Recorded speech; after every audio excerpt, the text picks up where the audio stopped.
channel may be few knives, but I have the most fun on the lives. Settle in and grab a snack. Juvan and his vibe will arrive to attack. Talking blades and casting shade. There may be some friendly debate, but please no hate. Wow!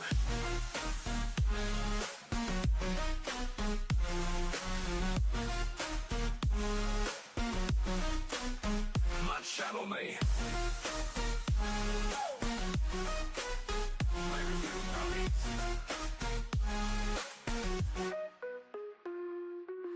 My channel may review knives, but I have the most fun on the lives. Settle in and grab a snack. Juvan and his vibe will arrive to attack. Talking blades and casting shade. There may be some friendly debate, but please no hate. But please no hate.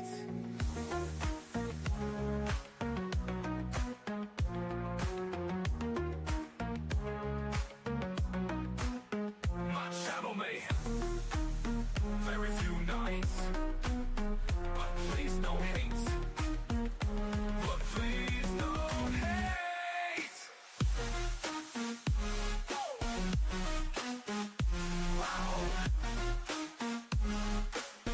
But please no hate. Wow. Very few nights, but please no hate. But please no hate. My channel may review knives, but I have the most fun on the lives. Settle in and grab a snack. Juvan and his vibe will arrive to attack. Yeah, Murray, got the world in a spin. Blades in my hand, got the world in a spin. Juvan's knife flicks, let the show begin. Every move sharp like the edge I hold. Stories untold, sharper than gold. Flick life, twist life, every frame tight. Knives on the screen, cutting through the night. Subscribers piling up like stacks on stacks. Juvan's in the zone, ain't no turning back. Clicks and views, yeah, they fly like sparks. Knives in the dark, carving out my mark. From ballad songs, flipping to the sickest tricks. Juvan's knife flicks where legends are lit. Every video's fresh like a polished blade. Precision and grind, that's how dreams get paid. Cutting through limits, breaking the streak. Juvan on the rise, every fan's heartbeat. From tutorials fire to unboxings insane. Content so slick, you won't leave the lane. Blood, sweat, grip, stealing every flick. And Juvan's world sharp is the only pick. Flick life, twist life, every frame tight. Knives on the screen, cutting through the night. Subscribers piling up like stacks on stacks. Juvan's in the zone, ain't no turning back.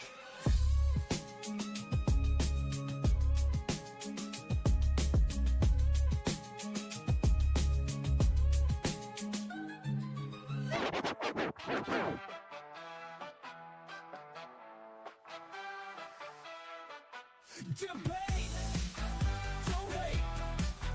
Debate, don't hate. Debate, don't hate.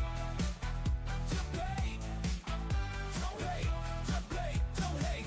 We're gonna take you back, gonna take you way back with the positive rap. Now tell me how about that? And in a matter of fact, yo, don't believe the hype. We about to shine a light, it's about to be out of sight. The classic sound that's coming back around. It's the ultimate breakdown that you can get down to, and it's brand new just for you. So take a listen, and here's what we're gonna do. We're gonna take you back, we're gonna take you way back to the sounds of the past for the message that will last.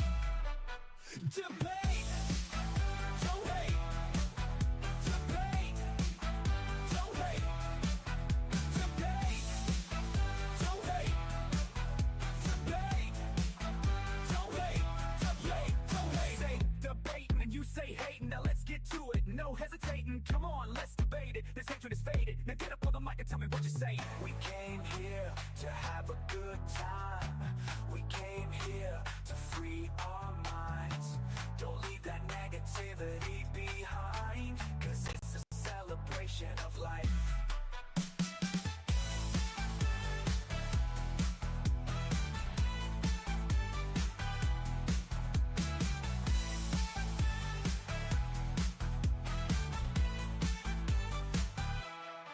We're gonna take you back, gonna take you way back with a positive rap. Now tell me how about that? And in a matter of fact, yo, don't believe the hype. We about to shine a light, it's about to be out of sight. A classic sound that's coming back around. It's the ultimate breakdown that you can get down to, and it's brand new just for you. So take a listen, and here's what we're gonna do. We're gonna take you back. We're gonna take you way back to the sounds of the past with the message that will last. Debate, don't hate. Debate, don't hate. Debate, don't hate. Debate, don't hate. Debate, Yo, I say Lights go dark, the stream comes on. Javon's here, the vibe is strong. Click and clack, the steel in sight. Every edge sharpened, Friday night. Night flicks dance under the light. Blades that shine and cut so tight. Handles spin and edges glide. Friday night flicks worldwide.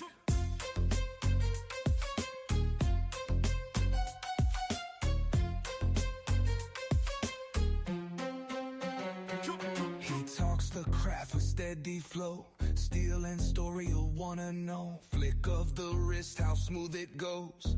Every frame a master show. Night flicks dance under the light. Blades that shine and cut so tight. Handles spin and edges glide. Friday night flicks worldwide.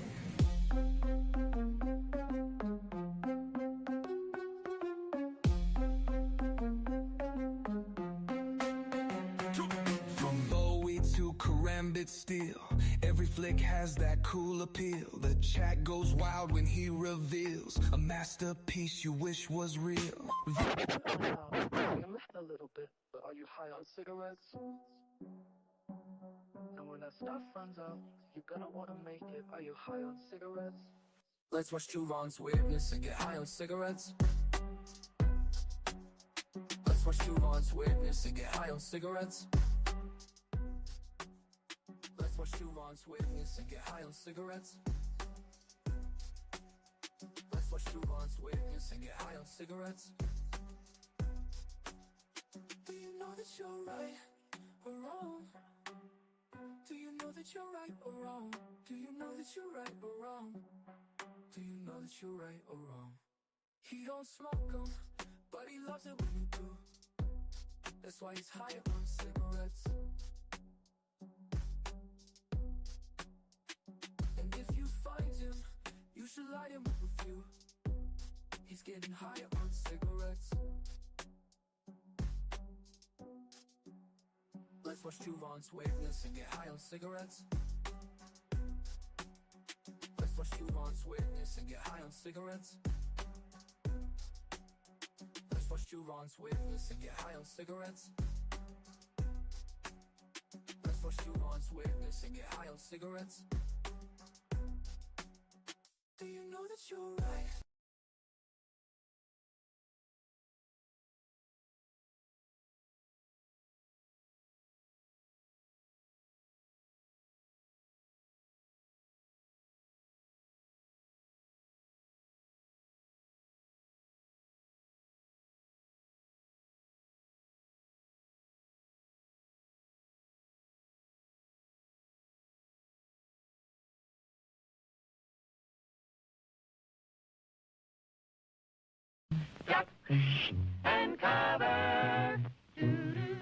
Be sure and remember what Bert the Turtle just did, friends, because every one of us must remember to do the same thing.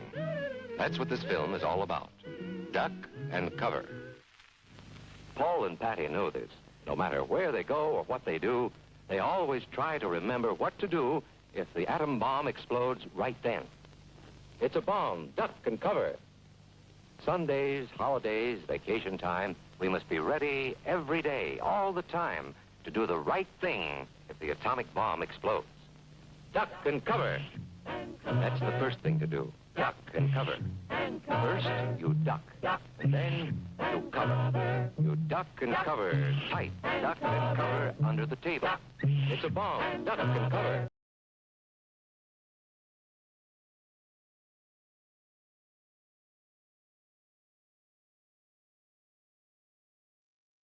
Can you hear me?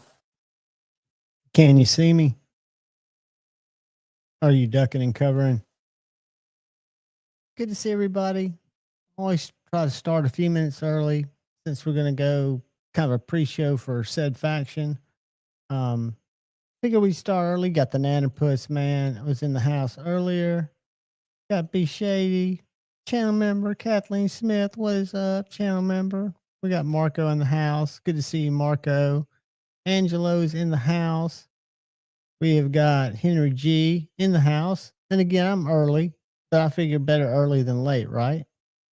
Not always. Sometimes it's better for me to be late. What's up, Paul Mills, channel member? Good to see you, brother.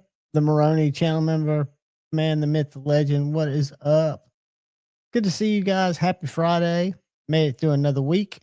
Friday Night Flicks, where we hang out and we talk about knives. We might have a guest stopping by to talk about knives. I've got a few knives I want to talk about. One that has unbelievably excited me, and some of you OGers might agree with me, but Kaiser sent me a box out today that was heavy, small, Vanguard edition, and it is a Sheepdog XL reissued OG.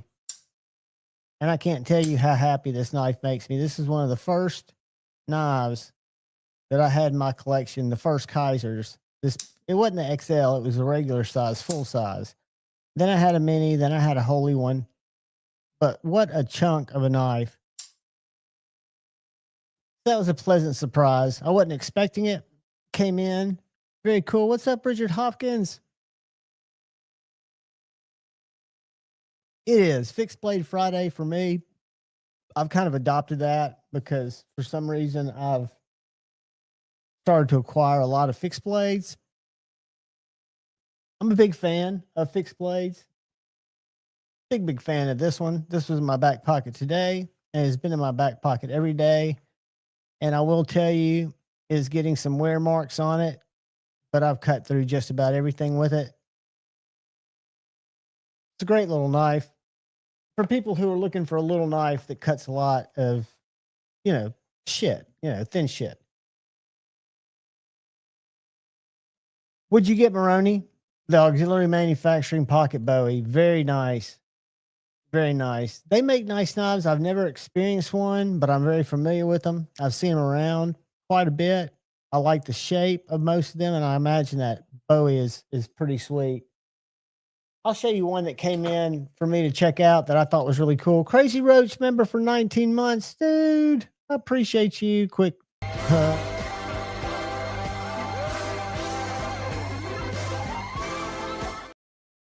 Dude, I appreciate your support. Be sure to stop by tomorrow sometime between 2:30 and say 3:15. But this is a concept tiny dancer, right? Couple of things right off the bat. It didn't need a titanium handle, but it has one. So it's balanced, but it's a little bit on the weighty side.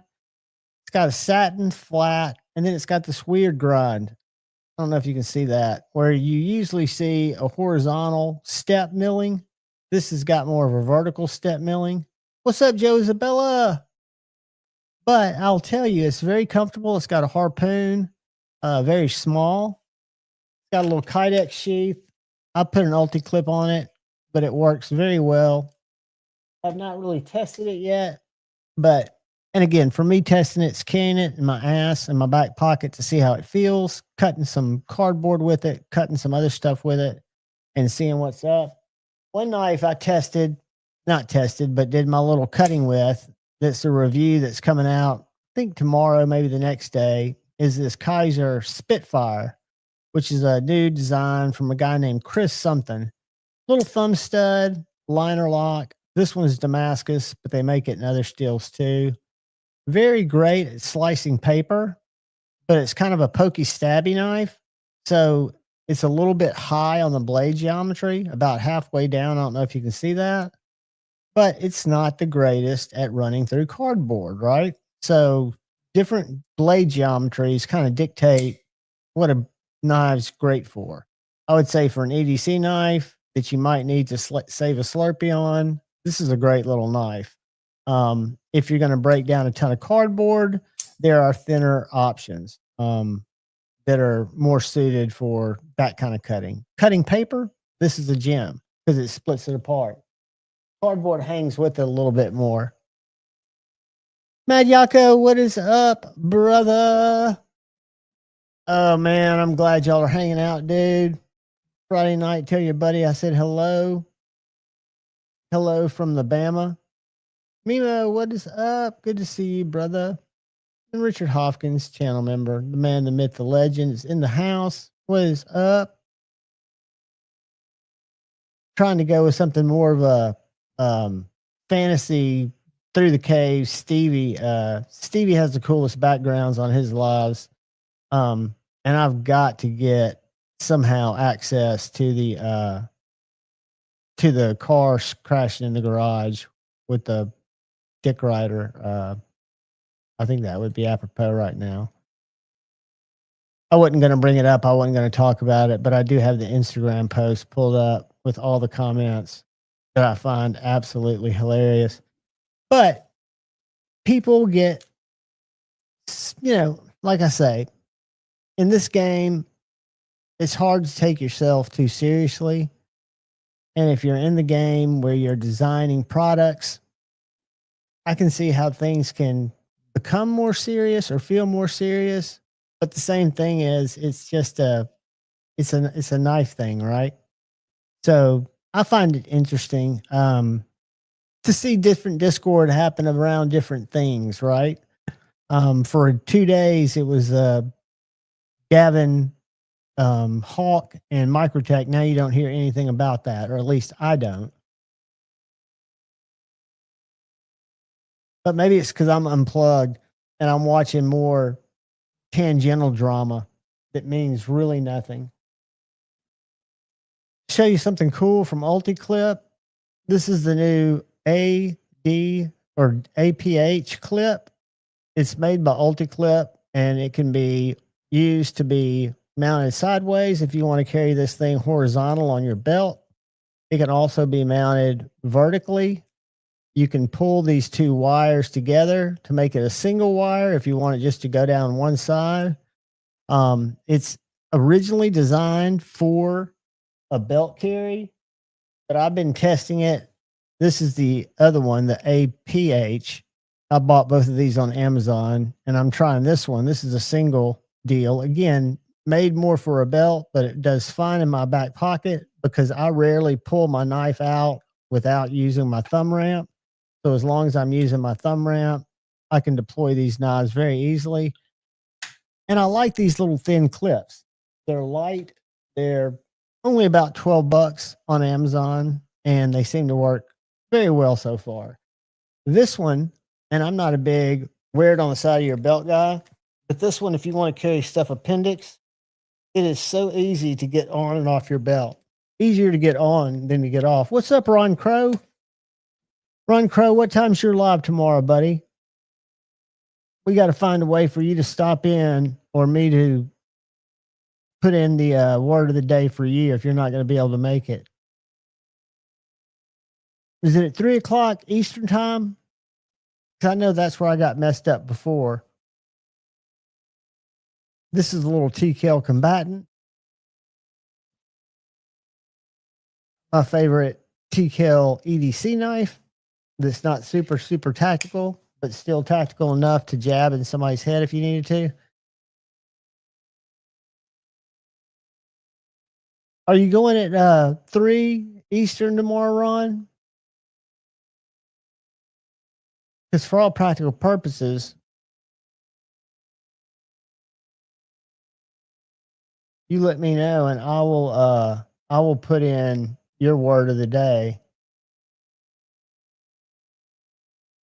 Since I got it jacked up and thought it was Central Time. That's why I set it for 3:30 to give you time to drop your vote in or your word. B Shady, what's up? Good to see all you guys. 1931 Leatherworks. Tactical Terry, the man, the myth. All the frets will come with one of these sheaths. I've got a call with Shane to find out because we've got several that are done, but several that are sold. And we got to figure out what is in inventory and how I can do a lead time on these that makes sense for Shane, that don't put him under too much pressure because he's got a big order going to um, Alaska Knife Works. That's why I haven't done the full release of it yet.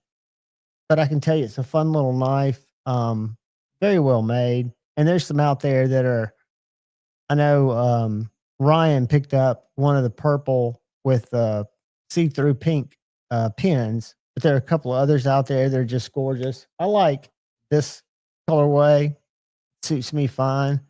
But this has been literally beaten.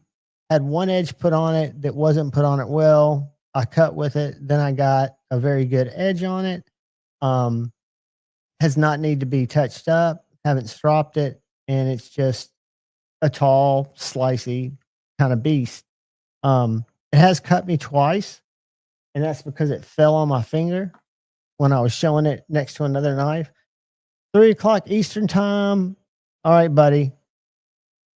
What I will do, because I'm at 2:30 Central, which is 3:30 Eastern, I will put in a word for you.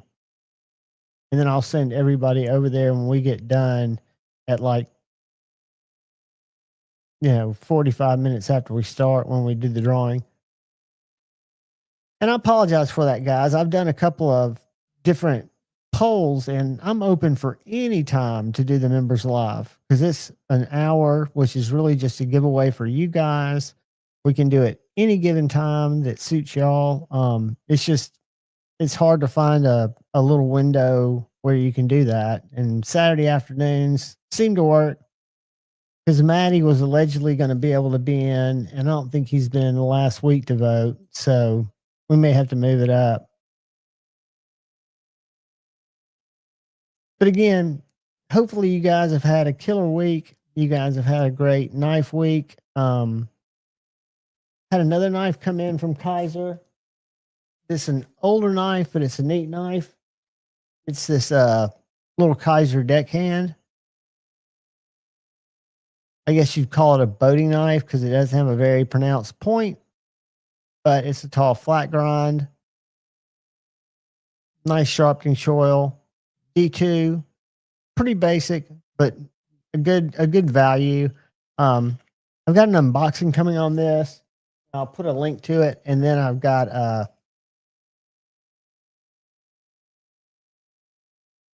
hey buddy, Ron, as long as you get in, if I don't see you in there, I will throw one in there for you.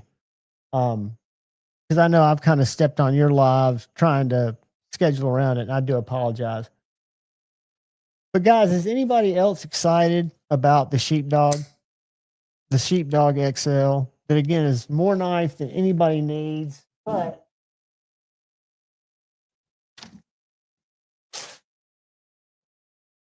because of the tall grind,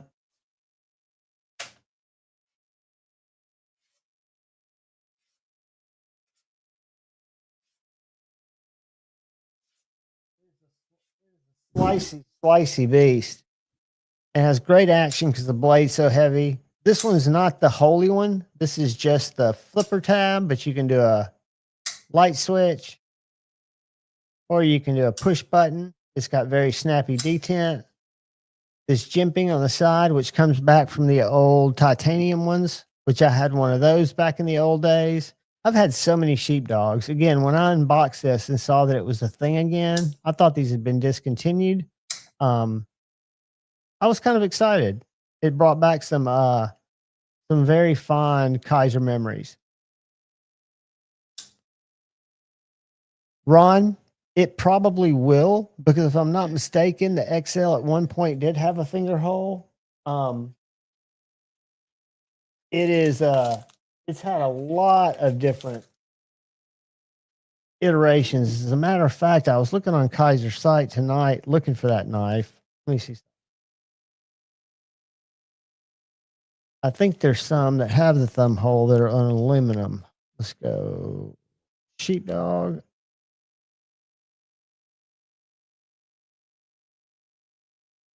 Dog XL. And you might be right. The XL Yeah, you're right. The XL.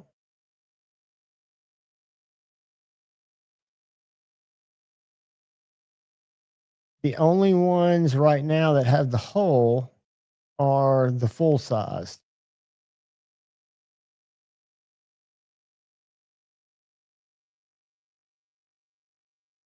And they've got a stud and a hole. These two have an axis lock. This one has a liner lock, which is the one I would go for. But they're all different. And the first one I ever came out with and got involved with was the full size sheepdog that did not have the hole yet. But I can still, whoops, now I'm failing it, but I can middle flick that with a little help. Not as easily as some of my other knives. Yeah, Ron, I think it is a very much a budget price. I think it is under, well under.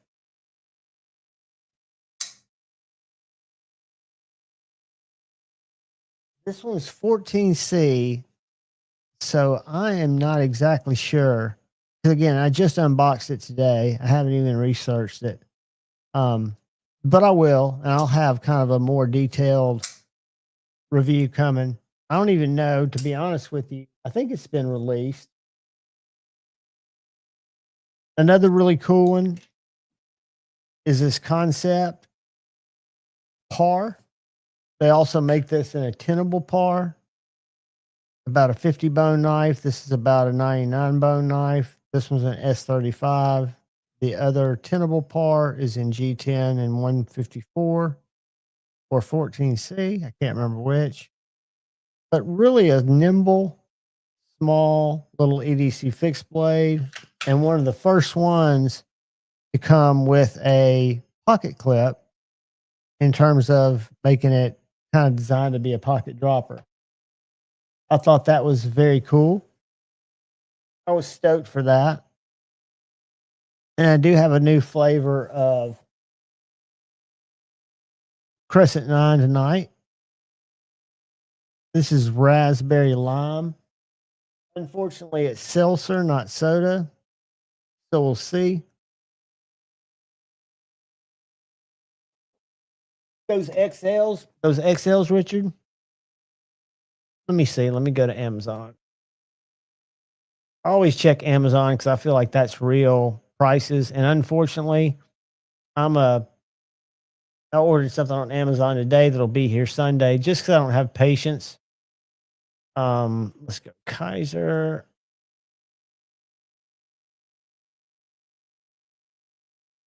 Sheepdog. See, mine's not carbon fiber. Maybe it is. Mine's micarta. So that's why I'm thinking it may not be out yet.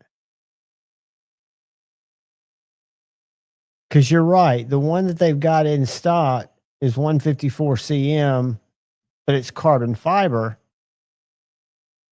where this one's micarta.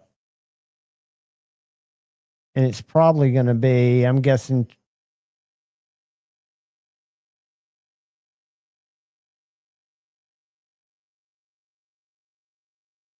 all right, that's the one that's currently unavailable, but that means it's probably getting ready to drop.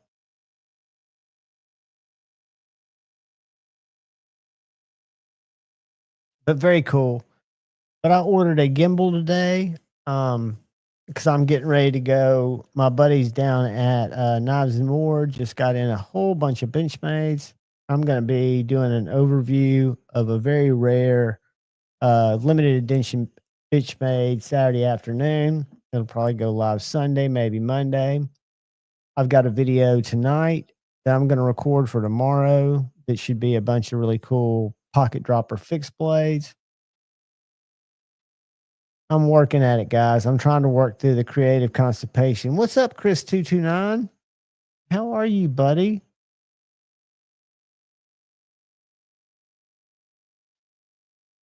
It's tough. For some reason, I can get the shorts out with very or little, no stress. For some reason, doing long form content, which is not long form, it's 8 to 14 to 20 minutes, can be stressful for me. Douglas, how are you, my friend? Welcome, welcome. Welcome to Friday Night Flex. Grab yourself a seat and sit back. We may have a few knife guests on. We may have a few random guests on. There's just absolutely no telling. But we will have fun. And I did want to point out a work office knife that's a fixed blade that kind of bridges the gap between hard work and EDC. And this is the Rife Knives, USA made, Circadian. It's a little bit thicker than like their little F3, but they make it in a drop point or the sheep's foot. I like the sheep's foot because for a concealed carry office knife, it's not as threatening. Very, very cool knife. This is the Rife Knife F3, which is a little smaller, but it's kind of like a mini bushcraft knife. So it's still very thick in the handle, very full size handle, which is great for usage. But for sticking in your back pocket, like I do, you do feel it a little bit more. Like this Kaiser Big Lighter Fixed, very thin. Again, it's not going to be as hard use. The hollow grind, I wouldn't want to pry with this.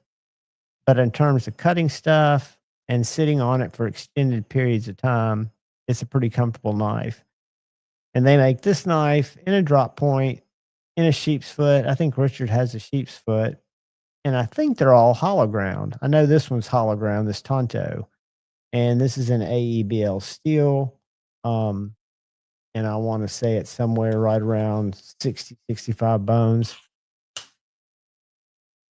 Comes with a tech lock. I put ulti locks on mine because I'm a pocket carry guy. That's just the way I roll.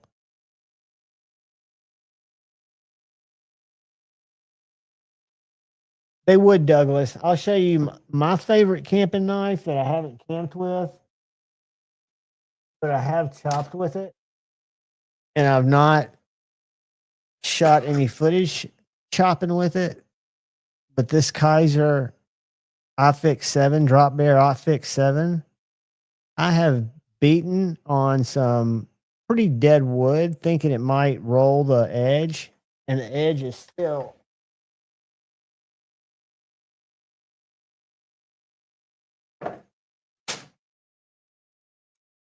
super slicey.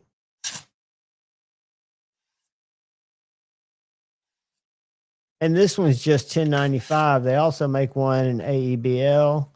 But this is I want to say a little bit over a 7-inch knife blade.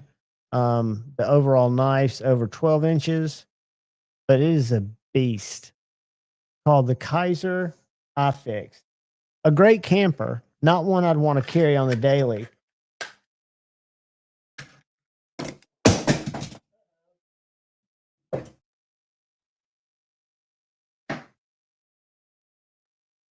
I dropped my warthog. That's a very deep bellied, slicey TKL knife.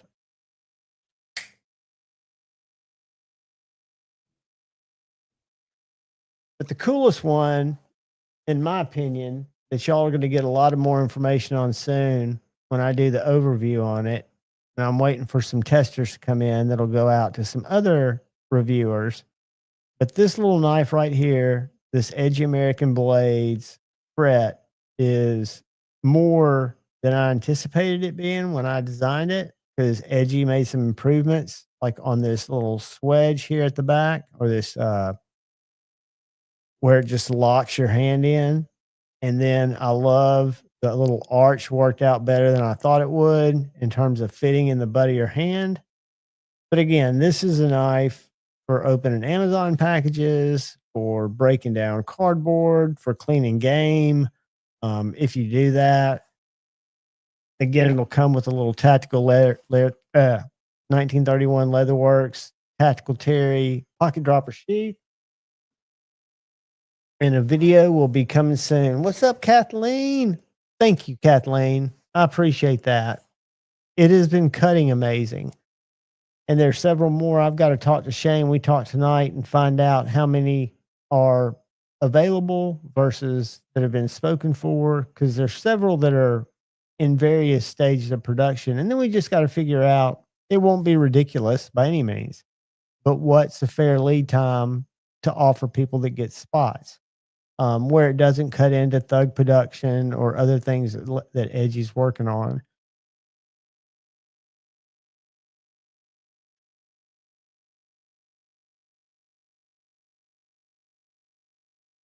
What's up, Dang Ross? Cliff, what is happening, brother? Good to see all you guys. Welcome, welcome, welcome. Relax. If you have any questions, throw them out there. Like to see anything in specific, throw it out there. I know what I wanted to show you guys, what I've been carrying for the last 3 days. This is a concept bison. It's a Ray Laconico design, and it's huge. It's about a 4-inch blade, very thin, thumb studs only, a little bit of milling on the handle, goes in and out of the pocket great, and it's very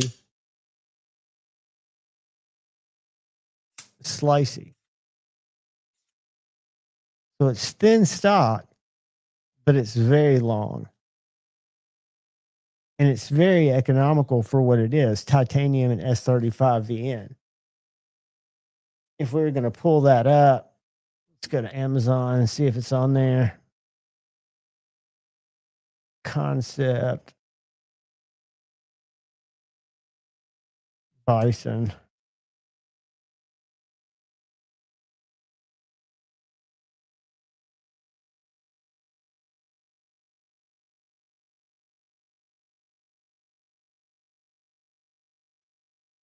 All right, so it's $195 in S35 VN and titanium, which is well under $2. And it's a full size knife, frame lock. They have it in a lot of different colorways.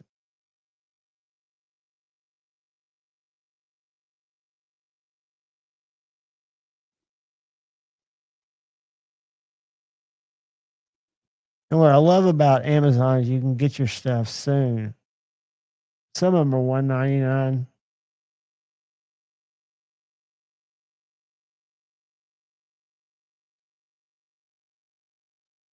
But a very cool knife. I've enjoyed it. Crispy, what is up, brother?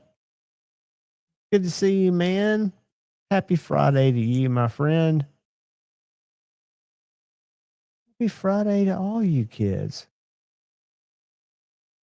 So did everybody have a good week? Has everybody had new knives come in? I had a couple come in that I'm in the process of working through. Richard, the Loki is a great knife. I don't have it out here. It's in another case, but it is a very nimble cutter, and the way that it fits my hand is exceptional. I've been very impressed with the knives that Concept sent out this year. I've been impressed with the Kaiser knives. I've been impressed with TRM, but in terms of surprises, I think Concept has surprised me as much as any, because I remember Concept. I've got a bulldozer. I've got an old Bexar little slip joint. And it just seems like they've upped their game.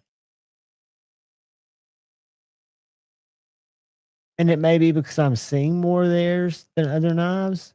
Because I've seen some really nice Kaisers too. That little Kaiser Azo, or not Azo, Era, ARA, was a very nice knife. It was small, but S45, done very well. there's just a lot of knife companies across the pond that they're doing a good job. But I'm still a big believer if you're chasing performance and you want something unique, that there are a lot of custom makers here that can kind of fulfill you that type of order and keep it around the same price. I noticed Big Idea Design Company just dropped another batch of lookouts that are made in Chattanooga, and they just dropped a new knife that's a little bit larger called the Signal. It's also made in Chattanooga. And then you've got Axial Knives making knives. You've got people like Edgy, like Jacob Creates, like Alex Steingraber, like Steve Cavallari. Just got a lot of people making cool stuff. And you've got some really cool imported stuff. I mean, some of my favorite knives that I really like are made overseas, and the machining is unbelievable. And most of them are collaborations with other designers. Collaboration. Stout Tools. So this is a stout knife that was made by Concept in collaboration.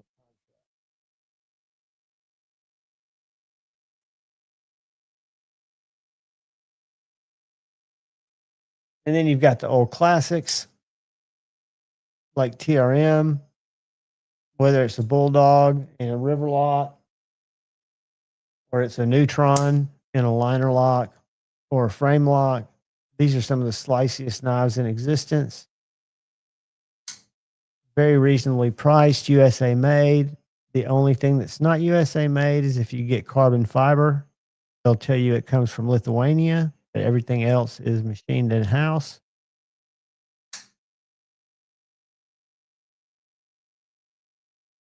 Probably my favorite USA company, just because the knives fit me so well and they're such good cutters.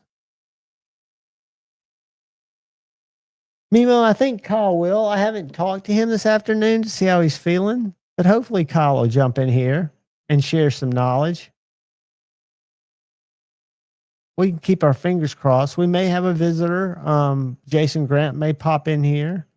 We may have Shane pop in here. We may have Ryan pop in here. There's no telling. Or it may just be me who just sits here and talks about, I've got so many knives I can talk about. I want to get some new scales for my Shaman. I've had these Rips Garage Tech, these purple carbon fiber on here forever. I really like them, but I want something with more texture.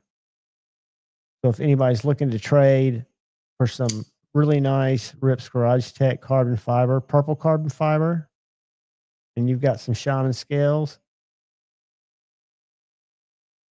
that's a project I want to undertake. And I wish my Yojimbo had texture scales. It's got Knives Plus titanium anodized scales. They're really pretty. They go with the clip because this has got one of those 3 or 2-piece Lynch clips on it, but it just doesn't have quite the grip I would like it to have. So there's some mods I want to do coming up in the not so distant future. I want to do a blade swap, but I'm kind of nervous about that. I want to do a blade swap. This TRM with this TRM. Ron Crow. Thank you, buddy. I appreciate you, man. Just because is always awesome.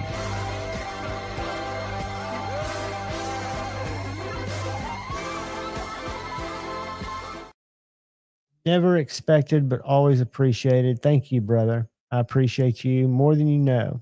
And y'all make sure tomorrow afternoon we will remind you at the live, but Ron Crow has really good live streams. He goes for a couple hours. He does a lot of disassembly stuff, sharpening stuff, how-to type stuff, and just good knife chat.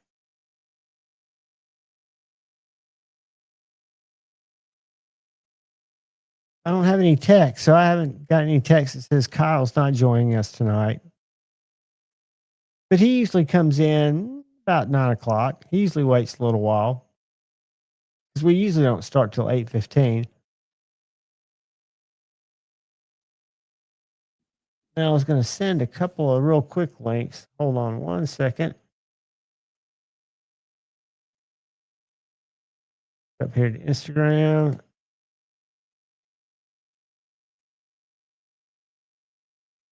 Let's go right here.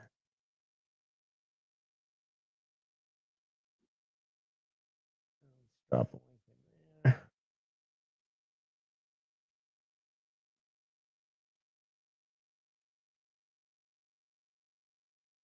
This. Bear with me, guys. I'm coming right back.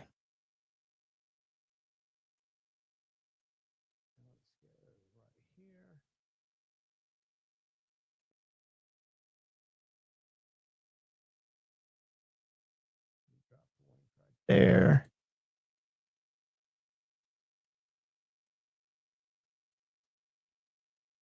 There's a couple other nets out there in case people want to join. But what did everybody carry this week? I showed you what I carried. I carried the Concept Bison, a honking knife, but it's thin, so it doesn't carry like a big knife. And in my back pocket, I carried the little fret. And it carries great and let carry sheath. I did not carry a slip joint today. I haven't been carrying one lately. I used to always carry a slip joint and a slip in my left pocket, but it started to make my pocket bulgy because I carry my Focus Works light in my left pocket. So even though my slip joint sucked down much further under it, it was just a lot to carry in my pocket. And I didn't find myself cutting with it much.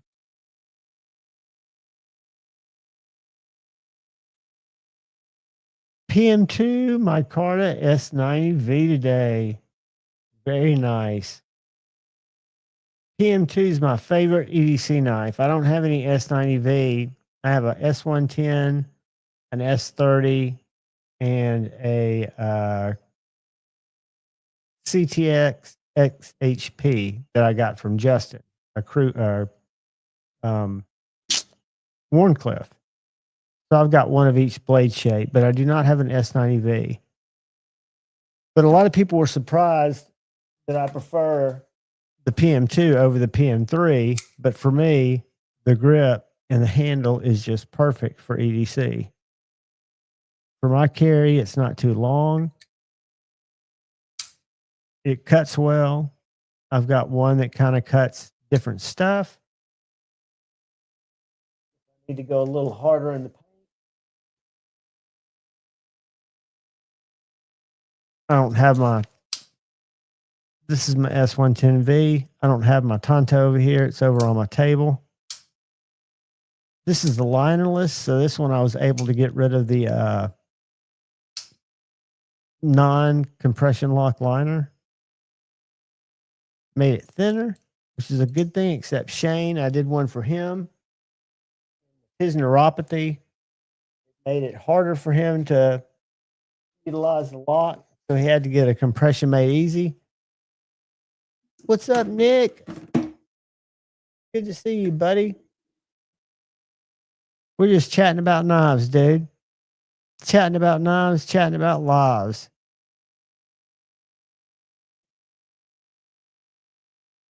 Good to see you, buddy. But this is probably the latest interesting Kaiser that's come in that's new. And again, this one's Damasteel or Damascus. Their version of Damasteel, but they make it in more traditional patterns, micarta and aluminum and regular steel. This one's kind of the upgraded version, but it's a very pokey, stabby, nice little liner lock, and it's got a really cool back spacer. I don't know if you can see that, but the back spacer is small and has a logo on it. And it's super snappy, whether you reverse flick it or give it a regular flick. Very cool, economical. They're available on Amazon or on their site, Kaiser site. What's up, Lord Needham? Welcome, brother. Good to see you, man.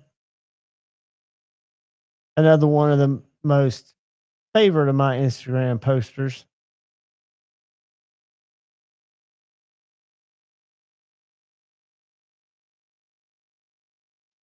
I was going to go to Instagram post, but I've got a drama post that I don't necessarily want to pull up. Where was it?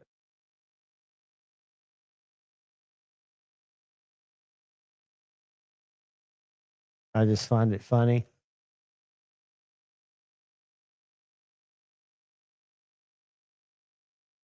But if you want to see some of the best, be shady.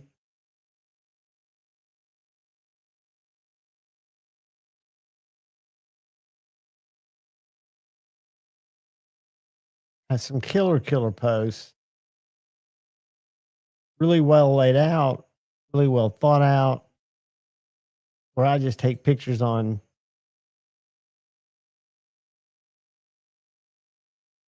that's badass. All of his posts are classy.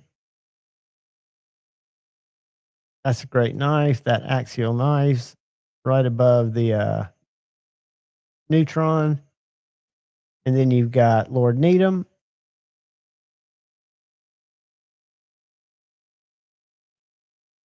Who has some super classy posts.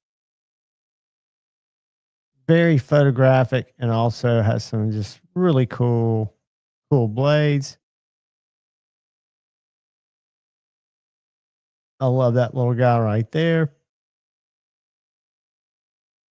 I think that's a little Jack Wolf shank. I forget what he calls it. Prickly pear. That's what it's called. But look at Needham's knives. If you're not following Lord Needham, I'm going to drop him in here. And then I'm also going to drop in Be Shady. Because if y'all are on Instagram, both of these guys get a lot of my eye time. And I would encourage you to follow them because they are a good watch.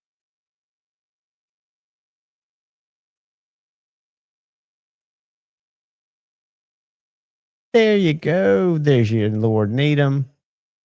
And I'm sure there are a lot of other people. And if anybody wants me to look at their Instagram, they want to share it, throw it up there, we will go look at it. We can do stuff like that. Tri-State used to do stuff like that. Ron Meeg, what's up? And I won't beat you up on your pictures because my pictures are terrible. Let me show you what I put up there lately, just so you can see what you're up against in terms of not a lot. So Scabs tagged me in one. This is his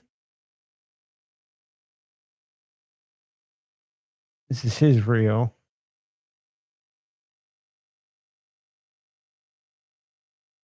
Where's the volume on that?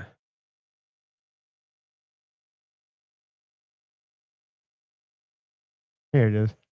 Reason that I am reviewing are going to get there. He's reviewing a knife there, but I've got the Kaiser. Hey guys, this probably won't. And then I've got a lot of posts of that's the Bison. My little Chavez Street that doesn't get enough carry time. My Microtech. I do more reels, but I do some posts. But they're not as artistic as Be Shadies or people who know what they're doing. There's a little like pocket drum post. But yeah, guys, throw it up there. I will share it.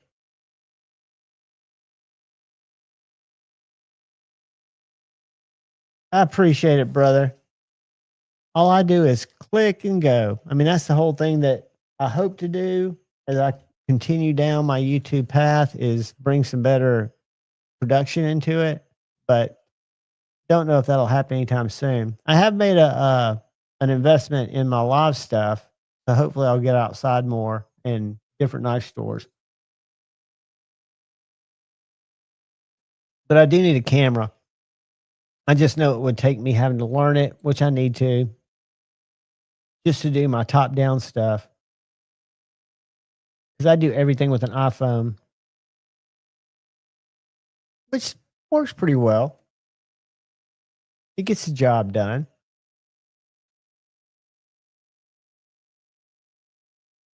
It gets it done.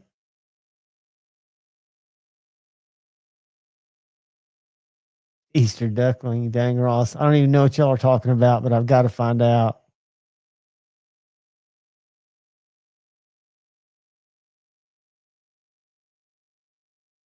Paul Mills has got some heat on the way, if I'm not mistaken.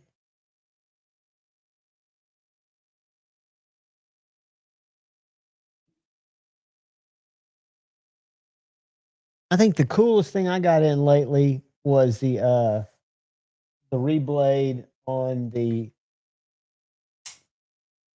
little bulldog. I thought it was so cool that they offered to do that on one of my bulldogs. And I'm tempted, this is 20 CV where the other one's Maximate, but I'm tempted to do a blade swap on these two. Even though the smaller hole has never been a hindrance for me.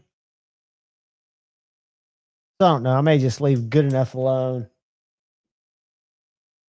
and beat the heck out of the G10 one.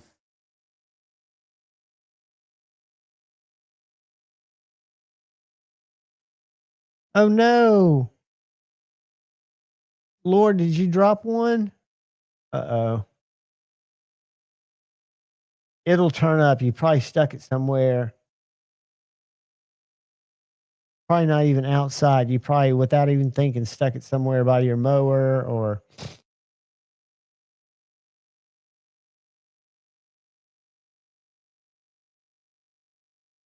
Hopefully not. Get a big rolling magnet.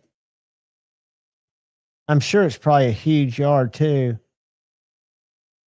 Because my yard's, it's not huge, but I would definitely go walk it.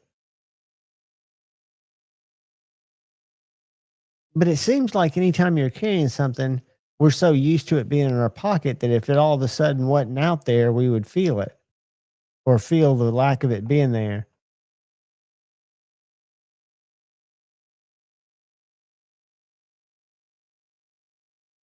I would think. But what do I know?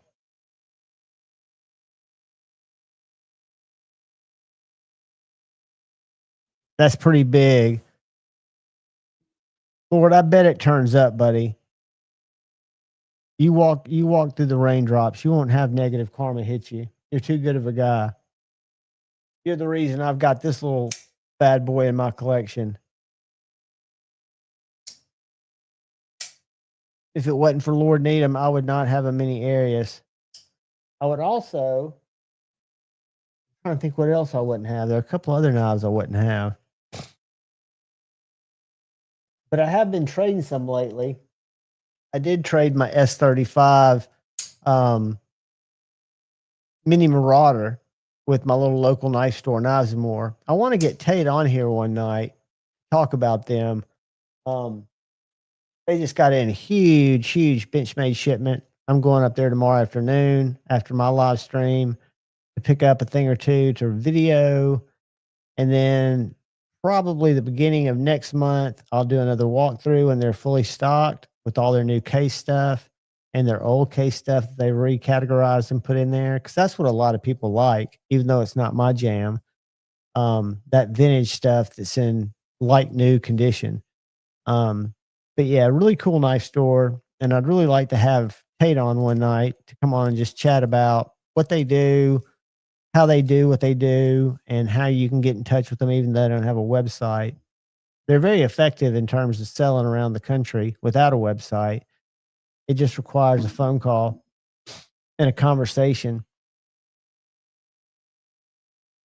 Yeah, they do. You almost need a drone. If you had a drone that would carry the magnet and you could just go up and down your little area hanging that magnet down there. But I still think you probably took it out and stuck it somewhere by where your mower is or inside.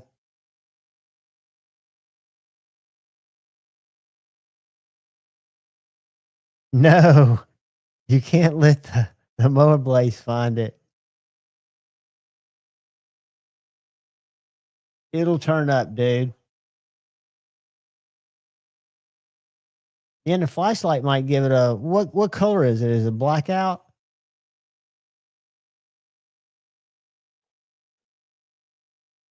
Or would a light maybe pick up some glitter off of it? All right, I'm trying this raspberry lime seltzer. Not that excited about it, but it's very good. It's seltzer, not soda. They have cut the amount, so all the distributors are kind of selling out of what they've got in 50 milligrams. So now you'll have to drink 5 cans. Hey, I've got a guest in the house. What's up, buddy? Man, had a pretty fun evening. Let me show you why. I woke up today by somebody knocking on my front door and my back door. So I went to the front door in my underwear with some Spirit Gold Hollow Points just to make sure. And it was a lady asking if we had a pet rabbit. I was like, no. She's like, well, there's one in your yard. So how do you know it's a pet? She's like, because it's a calico. It's not a wild rabbit. So that was several hours ago, but as of a few minutes ago, I caught it. So you got a rabbit now? No, it has to belong to somebody, dude. It smells like shampoo. Well, what you need to do is you need to keep it in the house in a little cage or something where it's safe and put up some signs. No, dude, it'll never make it in the house.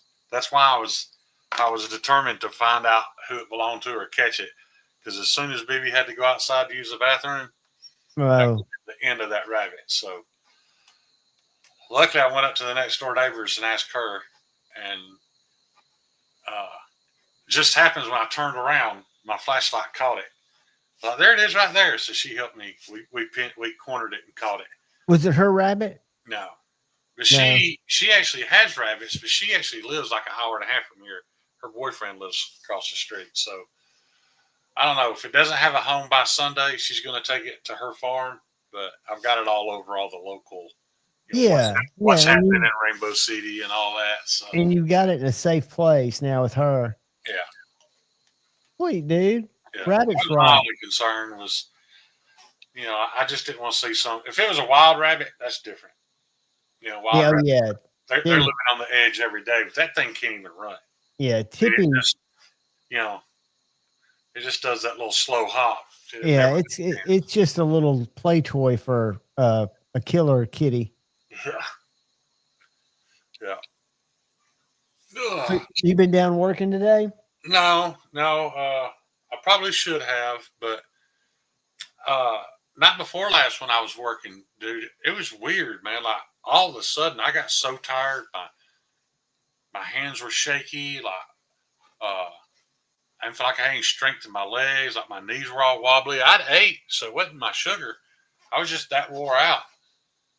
So last night I decided to take the night off, dude, and I've slept off and on over the past 2 days. Hey, there's nothing wrong with that, man. You do it in spurts. I mean, when you go hard. But I mean, I woke up today, wanting to go, and I've got all these ideas in mind, new stuff to try. And so I'm excited about that. But I just, I probably should be there tonight, but I'll get on it tomorrow. Yeah, let that stuff brew, man. Yeah. It'll be ready for. What's up, Derek? Derek for real's in the house. Yeah, that's a good point, Kathleen. But it being Friday, I don't know if I can get a hold of anybody by Sunday. So by Sunday, it's going to be in Douglas, Alabama. So I'm sure somebody's looking for it, and if you got it, I found out just a few minutes ago that it's been out there for 2 days. My daughter had actually seen it, but she thought it was a cat because it's orange and gray. I've never seen an orange and gray rabbit before.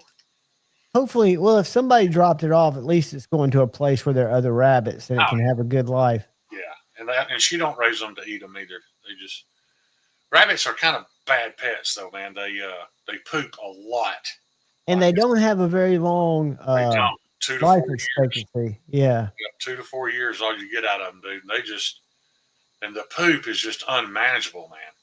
Yeah, it's constant. What I've heard you had to do is like put wet paper towels around or something, and that'll attract them to poop in certain places. Yeah. But I never had any luck with that. One of those little Red Devil vacuums, that just has a little mesh thing inside of it, and it was just powerful enough to pick it up. You could just take it outside and dump it. But dude, it gets to a point where it's not a pet; it's just poop to clean up constantly. Yeah, you're just constantly walking behind it. Yeah, they poop every 30 minutes. It's crazy.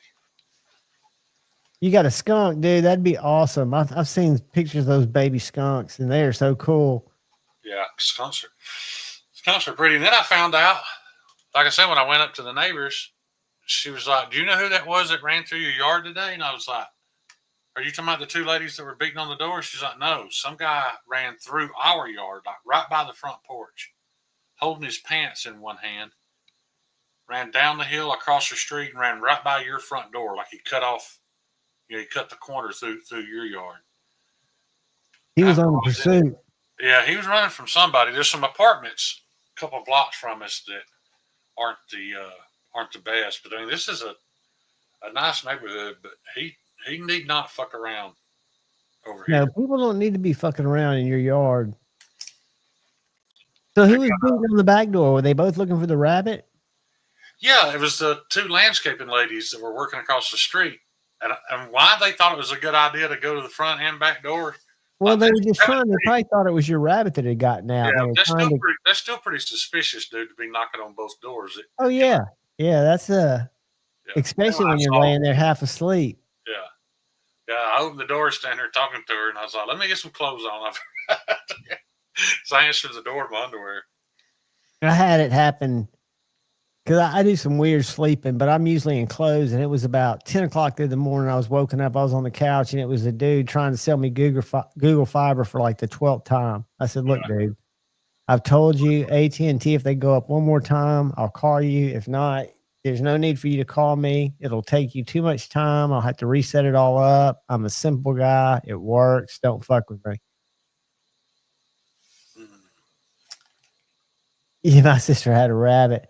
Squirrels are brutal too. Squirrels will eat up your carp, your electrical harnesses. Yeah. I caught one under my car today. I had to give him the big shoe and had to give Tippy down the road of, you got to keep squirrels away. We've already got a little chipmunk in the front yard. There's a pipe that goes under our sidewalk for the water to drain under it. That chipmunk's lived there as long as we have. I don't know how long they live. It may not be the same one, but it seems like it's lived there for 12, 13 years. I think chipmunks are pretty resilient.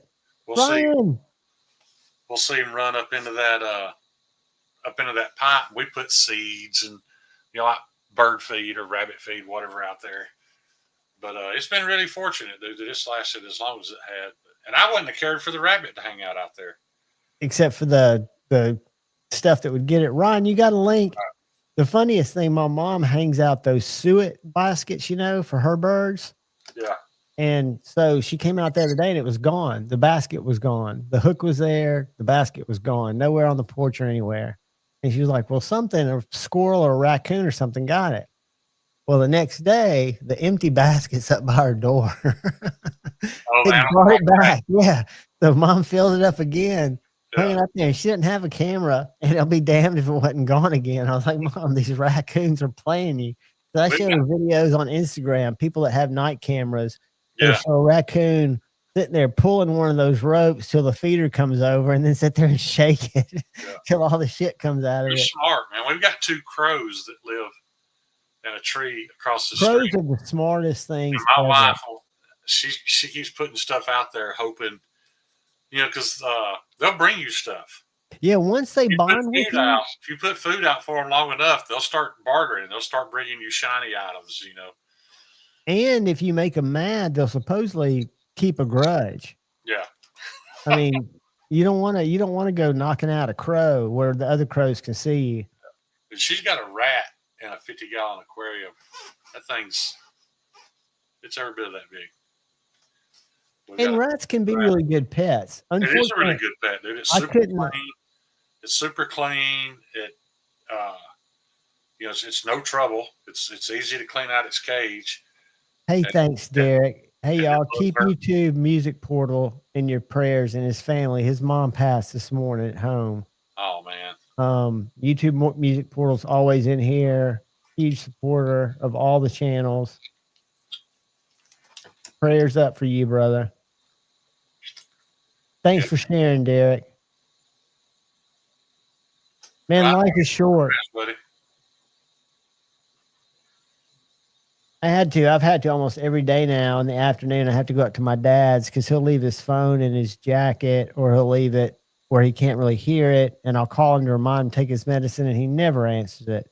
So I don't live far from him, but I go up there and I'm like, hey, Dad, where's your phone? I don't know. So I'll call it and I can hear it ringing across the room. So I'll go pick it up and I'll say, come on, let's take your medicine.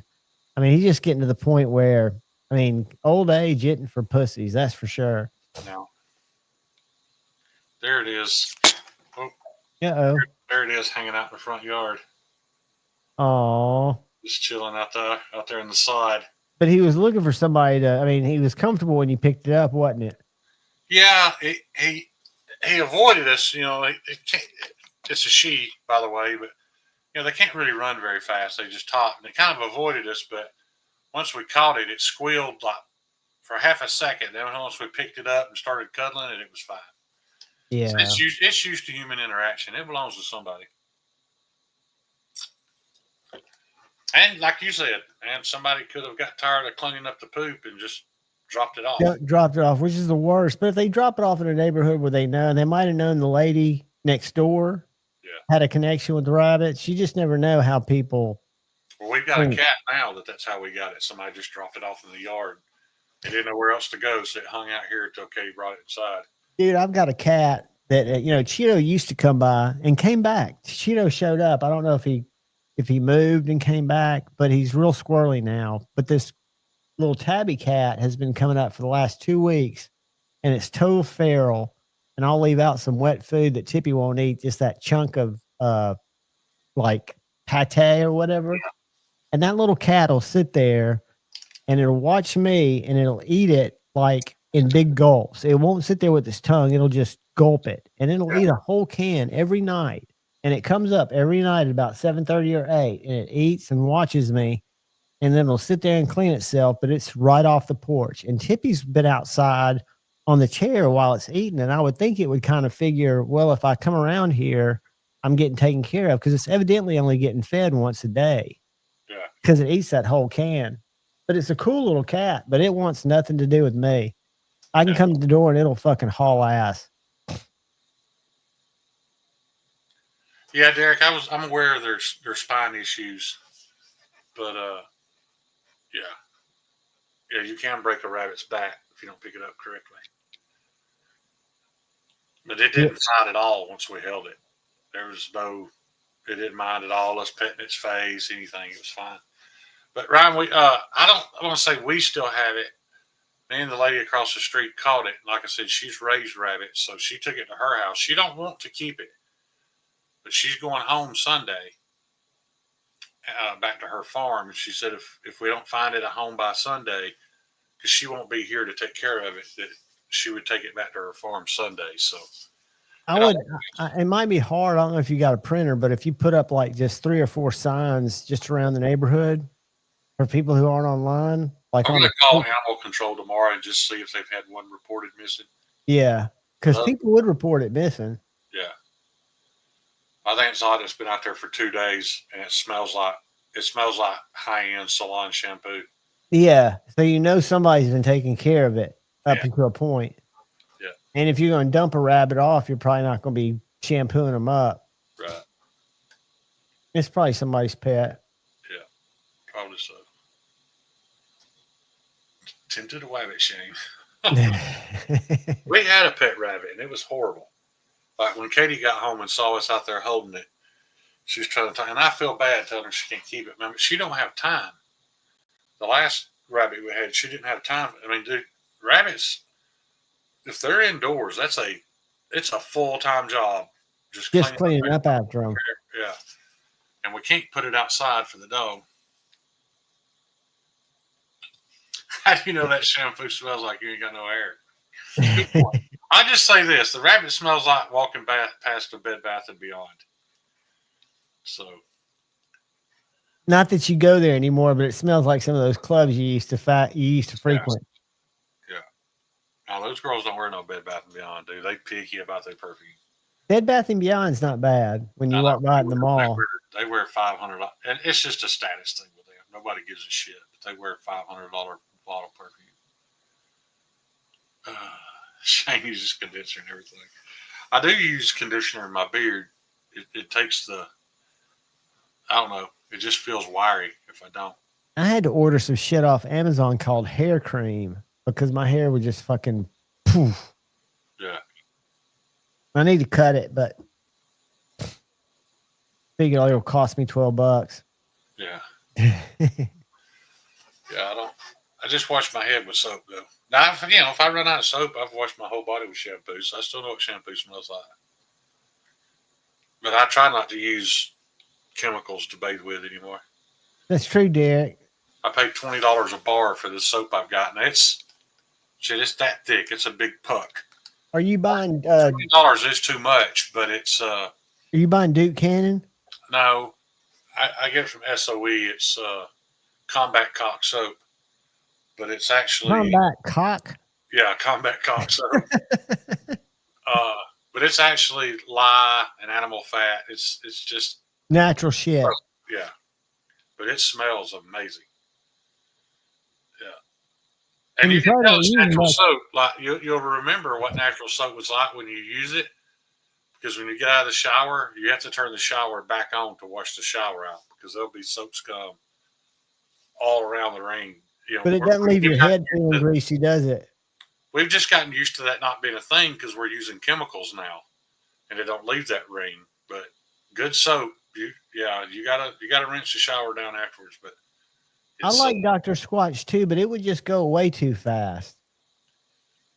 This don't last as far as the scent real long, but there's nothing like getting out of the shower and laying down in my cold sheets and I smell like Creed Avantis.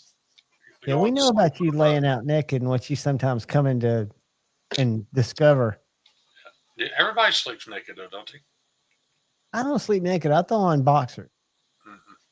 Just in case I got to run out of the house. I ever wake up that seam up the middle of the boxers got my nut pinched to the side of my leg. I don't want to scare the neighbors and have to run out. The Dr. Squatch is good soap. I love the smell of it. I haven't tried. I've got a lady local that makes quality real soap, and she's supposed to be sending me some. And I told her I'd help promote it. Maybe get her in touch with the round table or something. But there's a market out there for real products instead of just petroleum products. Ryan, I just know the story. It might have been before your time when Shane told the story. I didn't sleep naked when I was in the room with John. I kept my undies on. Yeah, he was well behaved. Yeah, you're right, though. That was before Ryan. The 3-nut story was well before Ryan came around. Yeah. That should tell you all you need to know, Ryan. Yeah. One of these nuts was not like the other one. One of these nuts was doing its own thing. Actually, all 3 nuts were exactly the same. That's what freaked me out, was that it was actually football shaped. It was shaped just like the other 2. And there's probably lots of people that haven't heard this story, but and then I got to thinking, have I always had 3 nuts? It's possible. You could have 3. If you would have noticed, you might have just been laying a funny way where you're like, hey, my 3rd nut's popping out. That's right. Well, that turned into a nightmare, though. Oh, dude. I can only imagine. All this started with a motorcycle wreck from years and years ago. It was a hernia, right? No, it started with a motorcycle wreck from years ago. No, Ryan. The foot peg dug in all the way to my shin bone. And at the time, I was very poor. I couldn't afford to go to the doctor, so I didn't. And it got very infected. I just had to peel this this big piece of bacon off my leg and just pour a whole bottle of alcohol down it to try to disinfect it or whatever. Then did you wrap your nut in the bacon? And I no, but I've had MRSA in my bloodstream ever since because of that. Ah. That's what that was. It was a MRSA abscess. And that's what nearly killed me about 2 years ago when I was in the hospital. So it'll always be in my bloodstream. It'll kill me one of these days. Well, no, they've probably got antibiotics to fight it when it flares up, No, right? No, there's no such thing. Damn, dude. That's what Ben Askren just nearly died of, Staphylococcus pneumonia. Oh, that's what had him. It needed his lung replacements. Mm-hmm. And that can happen to me tomorrow. I could just, I could get pneumonia tomorrow from that. Hopefully not. No, hopefully not. You never know. Too resilient. Yeah. When I was in college, I worked at a place called the Garden of Eden, and it was a landscaping place. And it was back in my druggy days, but we did a lot of shoveling and a lot of like planting bed plants. We cut grass, but we'd also do a lot of bed work. And I'd hopped on the shovel one day. I was kind of jacked up. And I came home and I woke up that next morning and I reached down and was like, holy shit. Like one of my balls was fucking like 3 times the size of the other ball. Yeah. And I panicked because it was like stretching out the skin. And I looked down there and it was like, goddamn, what the fuck's wrong? So I didn't go into work. I went to the high school or the college infirmary, and they sat me down and made me like bump my ass. And somehow I twisted it in the side. Yeah. From jumping on the shoulder, it had twisted and it cut off the blood flow. And they said if they hadn't gotten it, and they banged it back into place by banging my ass on the floor, which was painful as fuck. But it was, if it hadn't been that, it would have been surgery. Yeah. Yeah. My buddy, Big Chat, was bedridden for 2 days before he found out what was wrong with him. He went to the emergency room and his nuts had flipped. And I went by to see him, dude. He like, it hurt to breathe. He was in so much pain. Oh, you can't, I mean, and mine luckily wasn't that much in pain. It was just so fucking out of character. Right. That, and then when I found out what it was, I think I psychologically went into pain. Yeah. Well, when I discovered my third nut, it was the same size as the other two. But by the next day at 5 o'clock, it was about the size of a baseball. So it was growing. My sack didn't even have a wrinkle in it. I couldn't walk, couldn't sit. Did early on, when you just had 3 nuts, you thought you needed to just rub the stress out of one of them? I didn't know. No, you wasn't even thinking about that. It was too different. Yeah. So I get the emergency room in Birmingham, and I'm telling you, dude, as soon as he touched my skin with that scalpel, that shit sprayed everywhere. It hit the walls, the floor, their scrubs. It was just a big abscess. Yeah, it looked like little black worms all over their scrub shirts. And they went running, dude. They freaked out. They freaked out, dude. Took off running. Came back in these hazmat suits with grinding shields on their faces. He climbed up on that table. He climbed up on that table and got my nutsack between the heels of his hands and just pushed with all he had. Was it relaxed? Did it feel better because you feel the pressure go away, or was it just painful? Amber could hear me screaming all the way to the other side of the hospital. Oh, God. It was horrible. So Ryan wasn't listening. He wants to know what it has to do with the motorcycle wreck. The motorcycle wreck is how, when I let it get infected, that's how I got MRSA in my bloodstream. And it's flared up 3 or 4 times in my life. That time it just happened to flare up in my nutsack. And I guess if you have to choose, it would not flare up in your nutsack. Kathleen said, let's go back to the pet rabbit discussion. Hey, this is medical stuff, man. I'm not trying to be funny. It was a traumatic incident. But when I got up, I'm telling you, I took pictures. I had a buddy of mine that loves gross stuff. I got up and I took a picture of the gurney I'd been laying on. And I'm telling you, when I hit send, and my phone immediately dinged. And when I opened it, it was a text from him, and it said, I can no longer be a part of this. It looked like a gunshot victim had been laying there. Oh, it was bad. I've seen that before. I think they sell that at Whole Foods, maybe, or they sell one like it. Let's see if they have patchouli.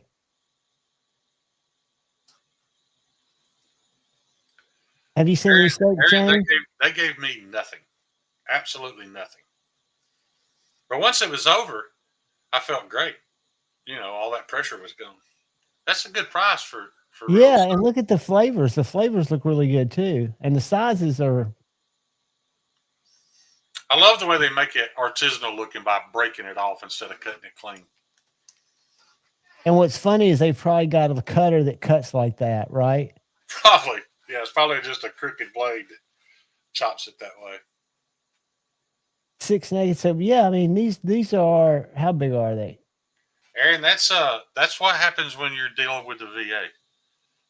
Pain management is not a concern at the VA. You suck it up and take it. Oh, they got shave soap, dude. They got all kinds of products here for you. You want me to put the link in the private chat? Yeah. I got a buddy that works at that's Air Force PJ, and he talks about that. How they literally saw people's limbs off in those helicopters to save their lives. No anesthesia. They'll do that thing where they run the needle up inside your bone. I don't even know what that's for, but he's like, that's the most They do painful. something to deaden it, right? No. But he's like, yeah, we'll give him a shot of morphine. He's like, that's not the same thing as Localized anesthetic. He's like, it's still the most painful thing you've ever experienced. He's like, but if you're in that situation, it's life or death. And luckily, most of the time, people pass out. Like, they pass out from the pain. So Shane don't know how to check private chat. No, Ryan, it's not that I don't know how. It's just that I typically don't. He doesn't have to, and I'll send him a link to that soap. I'll Instagram it to him. Yeah, I know he can find it there. I don't know why they would need to do that in a in-flight. Well, I mean, you would think if their leg's blown up, that they could stop the bleeding easier without. When they do that, though, I know it's like a last-ditch, life-saving thing when effort. They put that thing into your bone marrow. That was just me sending you that link. That's a rough job, though, man. Like those Well, guys, I can imagine. Those guys come into hot zones. Didn't Beard of Doom do a lot of that? He did something of the sort, but like most your medics, they have to secure the site. Now, when I say secure, there's still gunfire, but they've got them pinned down. You have to secure the site for they can go in. That's the difference in Air Force PJs. Air Force PJs come in, and those are medics that jump out of that helicopter with machine guns, and they're laying down cover fire. But they've got all their gear. Yeah, so a couple of them can grab you, throw you in the helicopter, and try to get out of there before all of them die. The hardest part about putting PJs in a helicopter is trying to fit their balls in there. Those dudes, because they're just men. Yeah. The Air Force gets little to no credit for their special forces teams, but those PJs are serious operators. They just happen to also be, emergency medical doctors in the field. Yeah. Are most of those guys, do you think, volunteers that just come from the medical field, or are they trained and they just happen to be medical too? No, they train them that way. They're not. It's not like doctors aren't taking that job. They're going to make a tenth of what they can make on the outside. Well, I've heard of some that have gone over there because of the cause. Well, yeah, but those usually like doctors, those doctors with a cause thing, and they're not going into combat zones. Did anybody watch this latest Theo Vaughn episode with the doctor that just got back from Palestine? No, I didn't. Pretty eye-opening stuff, dude. But he was talking about that they're doing amputations over there with no anesthesia because there just aren't any. But they're just doctors and they are in a war zone. But Hamas isn't targeting them. They typically won't just kill because they do have humanity for their people. Right, and those doctors are helping. When you go over there, you don't just help one side. Anybody that's injured, you have to help them. Right. I'll tell you, I don't know that I would even recommend watching that podcast because it'll just piss you off. It'll kind of expose a lot of evils that you don't want to know about. But it's probably one of the most powerful podcasts Theo's ever done. And you can see the shock in his face at what this guy's telling him. it's very upsetting. And he warns you at the beginning. It's very upsetting content. Yeah, I'll definitely have to check it out because I love the way Theo interviews people because he just does it so real. Yeah. I don't know how to feel about it after watching it and hearing it. Well, you feel the guy was a credible source, right? Yeah, but it's easy to take a side because you were told that side is right, and then when you start to find out that maybe they're not, it's hard. You know, it can be really hard. Now, was it justified? I mean, God's a doctor. We all saw what happened 2 years ago. The eye for an eye thing has been heavily exceeded to death. I don't know, man. I don't want to talk about it because I don't want anybody to think that I'm defending one side or another because it's all really, really ugly and really tragic. And here's a Theo Vaughn, if anybody's interested. I think information is good, even if it's uncomfortable. It's a very upsetting podcast. Yeah, don't watch it if you're easily, and I won't watch it till later. I mainly posted it so I would find it. I also posted it in the private chat. Yeah. And I think regardless of which political way you lean, it's upsetting either way. Well, as a human, I think regardless of which way anybody leans, I think human empathy is reality for a lot of us in a big way. Right. Yeah, Ron, I agree. Everybody's got an agenda. You're 100% right. It is very ugly. But back in the day when one group of men put on one colored shirt and another group of men put on a different colored shirt, and they lined up across from one another on battlefields and fought it out, that was different. That's not what's happening now. And you can raise a white flag, and Hitler and the Japanese started that by, we'll just kill all the civilians. That way, there's no back home support for the troops. There's nobody making MREs. There's nobody building tanks, and it's just it's way uglier than it used to be. Yeah, I think it's the word. I mean, and but don't attack me on Instagram. I'm not taking a side here. No. I think we are all old enough to know. I think if you can handle it to see the truth of what's actually going on, it's upsetting. And what's so upsetting is evolved as we claim we've become, war has been constant throughout as long as history's been recorded. People have been conquering. It's hard to admit, but it really is human nature. It's ingrained in us for some reason. And if somebody has something we want, whether it's a resource or land or whatever, that we're willing to send our children, because 18-year-old kids are children. So if you're willing to send your 18-year-olds to another country to die by the tens of thousands to obtain somebody else's stuff, it's ugly, but it's been that way since the beginning of time. So have you heard the news of the political shift in the killer whales? In the what? Killer whales. They've turned on people, man. I've heard that. Yeah, that they're attacking sailboats and they're not just attacking sailboats; they're going in for the kill. So, just it's not just been a recorded attack. There's been recorded accidental deaths involving killer whales, and usually in captivity. Only in captivity. Man, look, Now that could be AI. I don't know. But there are a lot of things.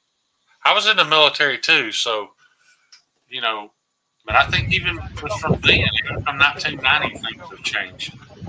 There's this one strait where there's this pot of them that are very aggressive. Well, though, John, that could all be attributed to a 1 degree rise in body temperature could change their metabolism. Or they could have seen like an orca, one of the little whales get run over or something and pissed off. Yeah, because some animals have memories. And like you said, some of them can hold grudges. They can. Crows can hold grudges for shiz. And I know whales can. because I saw Richard Harris. I saw that whale smart eye Richard Harris from the water, and then the rest of that 2.5 hours, Richard Harris was fucking hunted, man. That whale got him too. I don't know if y'all saw Orca. I would show you the trailer, but I got copyright struck last time I showed it. Aaron, yeah, elephants too. Yeah, you know, and what's interesting is big mammals, they say, sense big changes first. And I think elephants have great memories. I think if you look at intelligence, if you measure it by cranial wrinkles, that dolphins and whales are smarter than us. And killer whales hunt dolphins. I think. Here's the thing, though, John. Like, what's causing all this? Like, if you find out your buddy worked his entire life and saved up, and he just bought this 5 acres somewhere and is going to build a house and live the American dream, all that sounds great. But there is a negative impact on something, whether it's a family of squirrels, a family of elephants, a family of killer whales, whatever. You know, as we proceed to make life more and more comfortable for us, you know, we're intruding on other things. How do I feel about that? Man, I don't know. I don't know what the answer is. It's a land struggle. And Josh, you're right. Elephants, I know orcas will sometimes live solitary after they lose their mate. I know, you know, a lot of people will tell you the most evil thing that's ever been done was the invention of barbed wire. You know, we changed the whole migration habits of hundreds of different species of animals when we started stringing barbed wire up across the Midwest. Was it a bad thing? Were the intentions bad? No. Did it affect something negatively? Yeah, absolutely it did.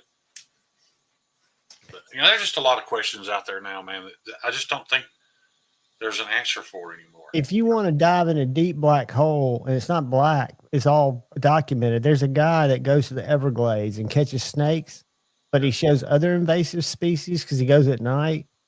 Yeah. You should see all the critters in the Everglades that shouldn't be there.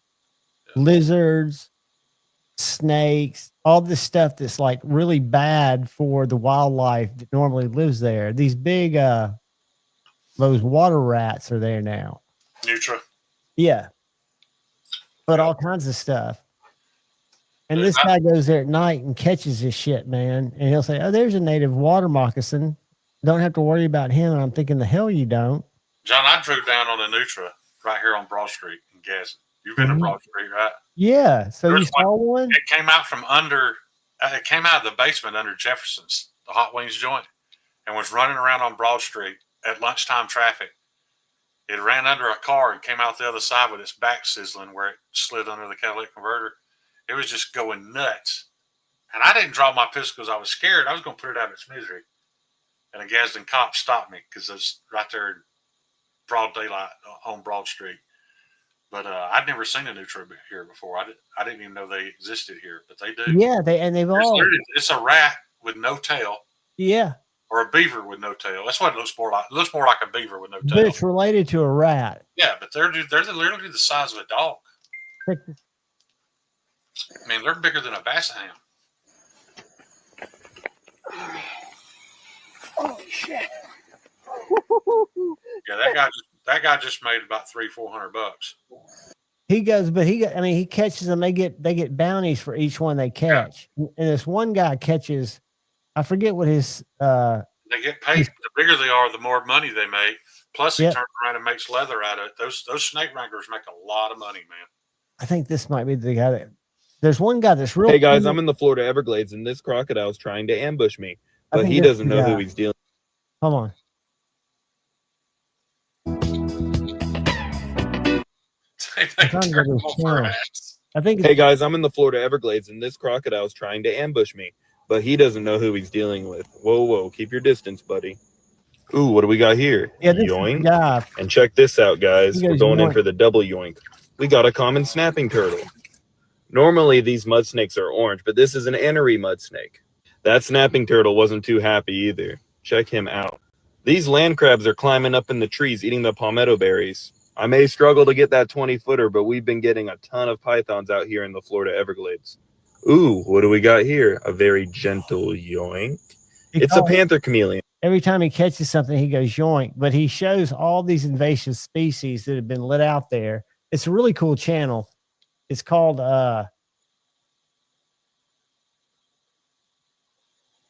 Fishing Garrett. Here's his channel name. It won't let me click on it. But this guy's got a good channel if you're into wild shit in the Everglades. Because, dude, there's sharks down there, bull sharks that are swimming in that shit. Yeah. There's all kinds of crap down there. But as far as that whole invasive species thing, man, it does suck. But however, the climates and where animals exist and where they don't, that's been changing since the beginning of time. We're not going to be able to stop that. No, they're going to migrate. Yeah, they're going to do whatever they want. And the Everglades, wild hogs didn't exist in Alabama just 30 years ago. So how many hogs do we have here? I know that they've pretty much covered the southeast. It's nothing like Texas. They're still mostly south of Birmingham or south of Montgomery. But they reproduce like crazy. And I can remember Pocket Metal saying, I think he's right. If one gets killed, all the females go into heat like coyotes. Yeah. And they continue to reproduce to keep their species viable. Yeah. It doesn't make them any less fun to shoot though. No.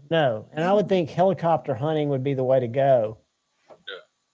Because I've seen there's several things on YouTube where people will have one come out of the bushes and they'll have like a shotgun or a pistol and shoot it like twice. And if it doesn't nosedive, it comes at them, dude. Yeah, buddy of mine got a video of him shooting one with a 12 gauge, and it literally, like on that movie 300, it literally slid up and touched the tip of his boot. Like it slid to a stop and died right at the tip of his boots. Man, I tell you what, those things will fuck you up. Oh yeah, they'll kill you dead. Kevin Smith and Knives, what's up, brother? We're just doing the pre-Stevie show. I wish I could show that stuff on YouTube, dude, but I've got my 308. They're installing the chassis on it right now. I loved when you were shooting it the other day. No, that was my AR. I thought it was quiet, dude. It was. So which one shoots both rounds? That video I sent you is of my 5.56, but I've got a 308 sniper rifle that they're putting my chassis on it today. So I'm excited about that. I'll show you a picture of what it's going to look like. You ought to start doing content on it. Have you noticed Lefty's been doing some PP content? Yeah.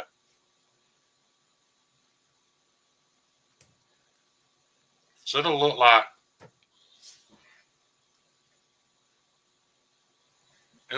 that when it's done. That's sweet, dude. It's made for extreme long range. I don't have anywhere here to shoot over 600 yards, but it'll definitely reach out to 600 yards easily. It'll reach out to 1,000, but I don't have 1,000-yard range here. You were shooting the other day. Were you shooting outside somewhere close to your house? That was at the shop. There's a 100-foot tall hill right behind the shop, so very safe to shoot there. I wasn't shooting long distance. I was just shooting to see what that suppressor sounded like.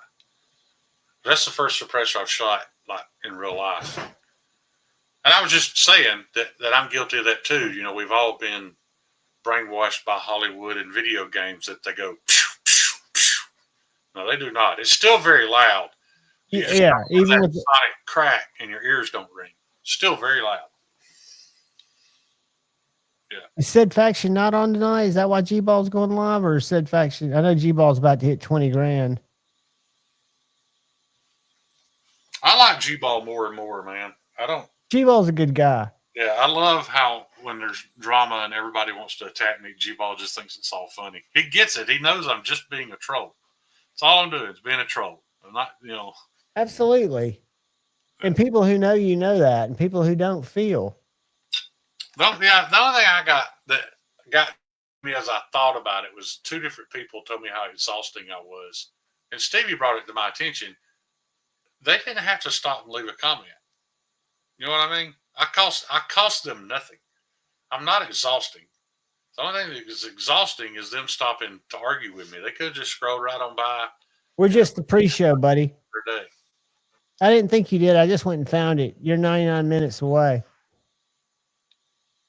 We do not ever Be skip. there.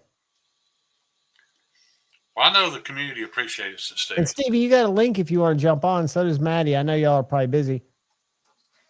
I think everybody enjoys our Friday night 7th grade humor. Yeah. Stevie's lives are the best. Again, mine are just warm ups to get people bored of Kathleen, mine. I don't know that you do. And lots of aspects. Like I've been following that closely. You know, people keep talking about AI's not there yet. They can't even get fingers right. Dude, the AI you're seeing with the jacked up fingers, that's done on purpose. I'm telling you, there's some AI out there that's It is indistinguishable. And I'm not talking about just pictures. I'm talking about video. I'm talking about moving what looks like was recorded on a cell phone, and it's completely fake, and you would never know it. They even add imperfections. You know, it's going to take over the porn industry.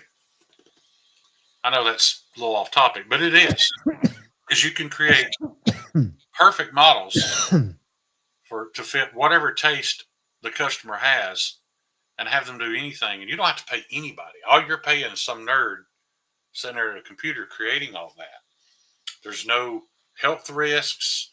There's no nothing. The problem with it is we don't have legislation or laws yet as to how young can you make that girl look. Because me and Tyler talked about that. I've followed some, and you can just look, trying to catch them make a mistake. And I have caught them make a few mistakes, like a tattoo that's no longer there. And you see this progression that it seems like they get younger as time goes by. And it's scary to think, where is it headed? You know, I don't know, man.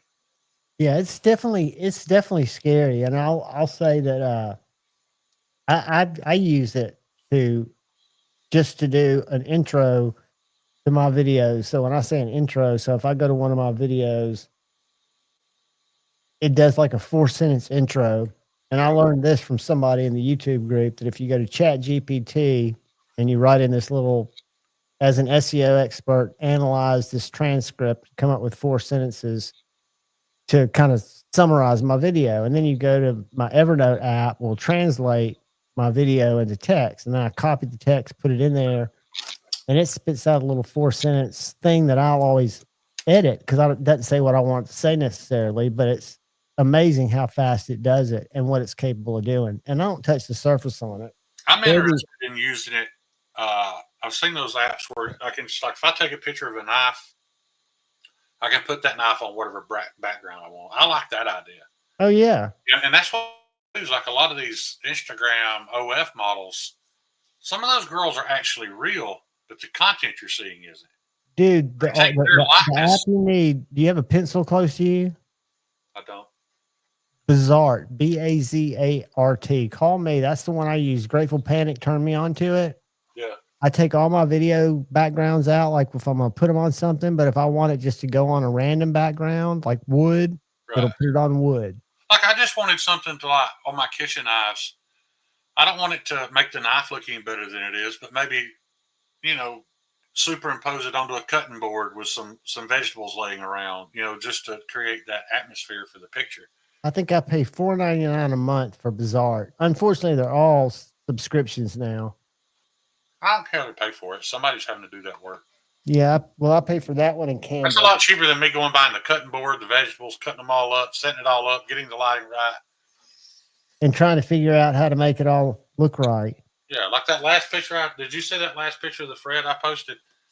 I played around with that, and I thought it was somewhat cool, but I think most people think it's a horrible post. No, dude, I think it looked cool. I was just looking at it. The washed out blue picture. I don't think it's washed out. You talking about the one on the Let me find it. They didn't get much attention. This one right here. I was just trying something different. I thought it looked cool. I did too. But yeah. Just something a little different, you know. but it didn't get much. Like I said, it didn't get much attention. Sometimes, man, that's just a nice Now, try. I posted with some drama. I love it. Those drama posts, man, they get all kind of attention. That thing was shared like 60 something times. That's because you get engagement, dude. That's what Instagram wants. And you know what, guys? Let me make an admission here. I made some sales because of that post. I'm not ashamed of it. Did I do it at Ben's expense? Yeah, a little bit. Do I care? No. And if you think poorly of me for that, I mean, there's nothing I can say to change that.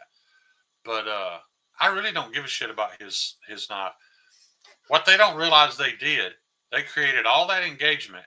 And all I wanted to do was make sure that more and more people realize that you could buy a handmade American version of a knife that looks a lot like that in real U.S. made steel for about $30 more with a leather strap. The most beautiful is this one right here where it goes, I apologize. I was wrong. Let me share it first. Hold on. Blue, I'll do that. This is classic right here. I apologize. I was wrong. These two pics are of my Thug and the JWK collusion. They are not the same, not even close. The collusion is not an exact copy. Below is a list of obvious differences. The Thug has a clear finger choil and the collusion does not.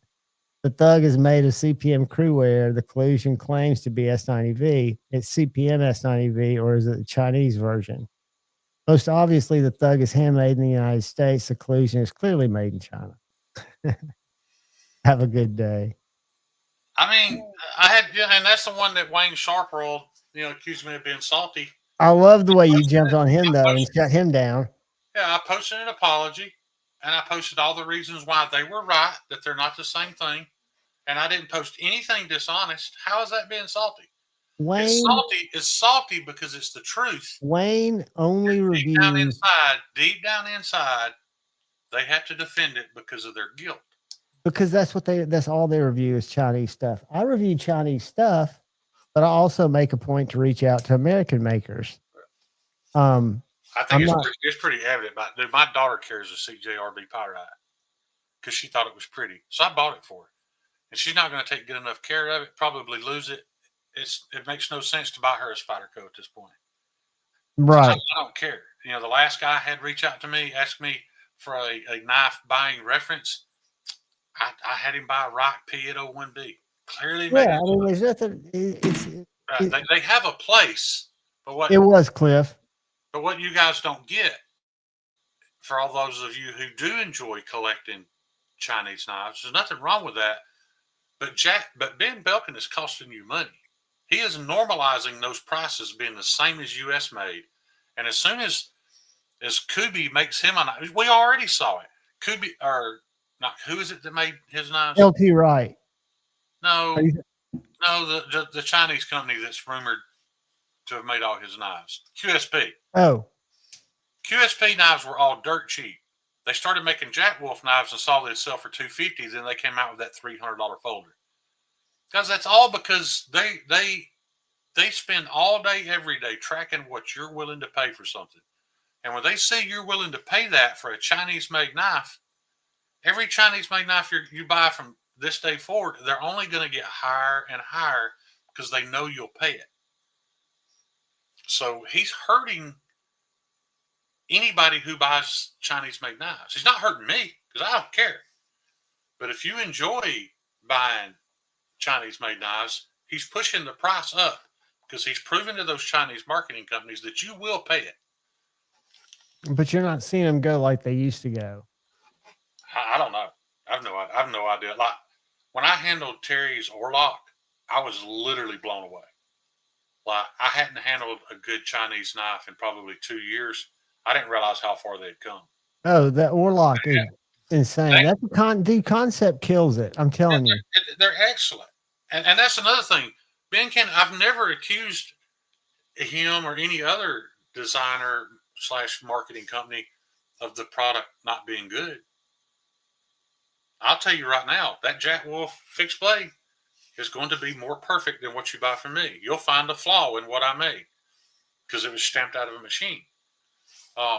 The only thing I have brought up that they're not even willing to talk about, and everybody knows it's true now, that they're making their own steel. They're not. That I won't say they're not buying any, but the majority of it's their own stuff. So, that's what sucks, is that they're pushing the price of the things that you've loved to buy. You used to buy for $35, $40. Civivi's now up to 80. Everything's going up, and it's not because of inflation, guys. It's because people like Ben prove that you will pay it. These people will. You create a little hype, you get a YouTube channel behind it, people will pay it. And then those guys are in their little chat group laughing at y'all about how easy it is to manipulate y'all into spending your money, and nobody cares. Nobody cares that's going on. But it is. But I'm the bad guy. No, you're just, dude, your opinion is as valid as any opinion in any group, and you should never be silenced. And because all you do is pose questions, and you're, like you say, you rarely come into an argument with bad information, right? Or you wouldn't take the time. So, yeah. And Derek, that $10 Ozark Grail, whatever it is y'all call it, there's no arguing that. That's a great value. Now, they've proved that the edges come burned. So if you take the time to remove the burnt steel and get to the decent part of the D2, which is pretty far up the blade. But regardless, for $10, that knife needs to exist. There's a guy going to work somewhere tomorrow that needs a cutting tool that doesn't have any money. That knife needs to exist. That's why you didn't see me bad-mouthing the Ozark Trail. You can't argue that for $10. If it fell apart, if you had to buy a new one every week, it's still worth $10. The CJRB, the Pyrite, the Feldspar, all their stuff that's around $35, $36. It all needs to exist because there's a market for it. What I don't like is that there's a knife out there really close to what I make, made in China, that's only a lunch, what you would pay for lunch. A pizza, yeah, different price. Hey guys, yeah. Bloomy's in here. That's Bloomy's PayPal and his tornado relief fund. I know y'all know the story of Bloomy. We've literally got 3 people entered on that kitchen knife giveaway. Every $20 you donate to Bluminati's thing, send me a screenshot of it. 3 people right now. So if you spend $20 right now, $100, whatever. Yeah, I'll be right back. If you enter right now, you'll be one of 4 people that's gonna win that free kitchen knife. Now, I understand a lot of y'all already gave. I get that. I understand a lot of y'all can't give. I get that too. I'm just saying, as far as winning chances, pretty damn high at this point. What's up, Lucky Dog?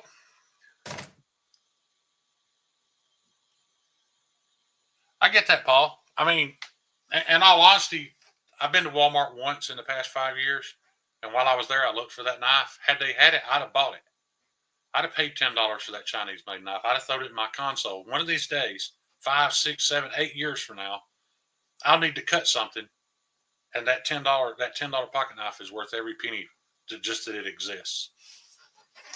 That's actually the K-tip, John. It's going to be the Santoku that I know. I'm just showing the handle. Yeah.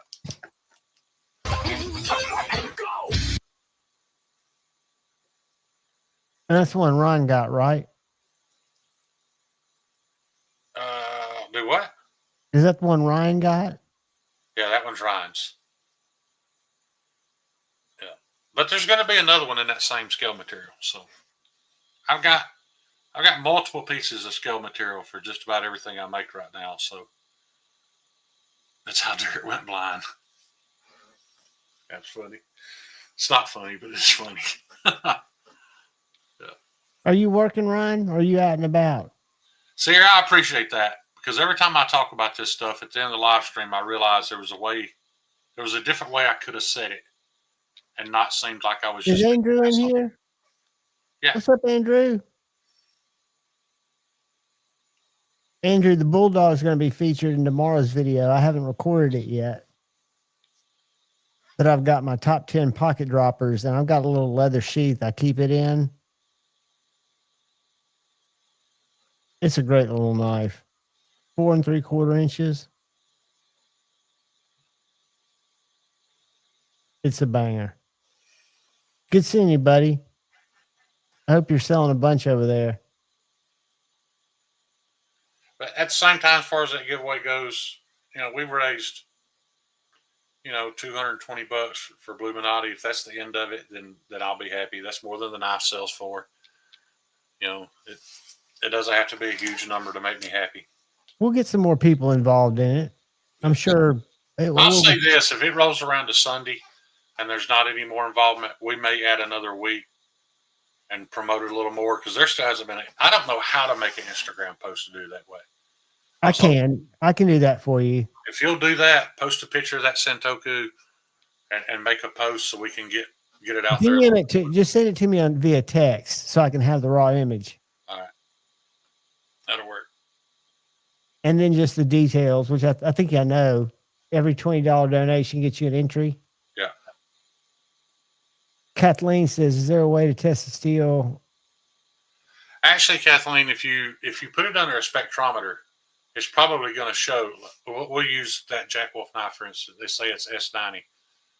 If you put it under a spectrometer, which is the only way to test it, it's probably going to show that it's S90, because that's how they made it. They took a piece of CPM S90V, they put it under a spectrometer and say, oh, it's this percentage of this percentage of that, this percentage of that. The difference is, if you gave me and I'm just making something up, if you gave me your banana bread recipe, and I go to the grocery store and buy the cheapest ingredients possible to make that banana bread, but I follow your recipe, how confident are you that my banana bread is going to be as good as your banana bread? I can tell you right now, it's not.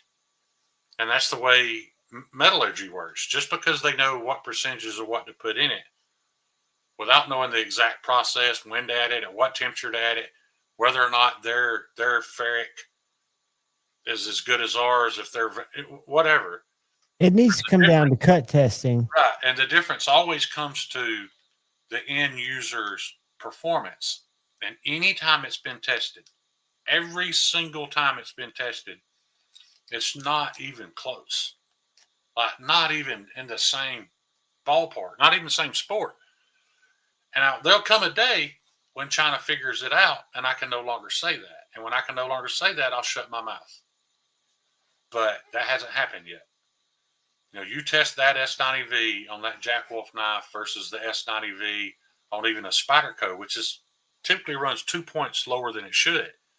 Even Derek, I will check for you. I'm going to go on Walmart site now. Go ahead, John. Don't you dare test it against what I'm fixing to make, because then it's going to be a huge difference. But that's the difference.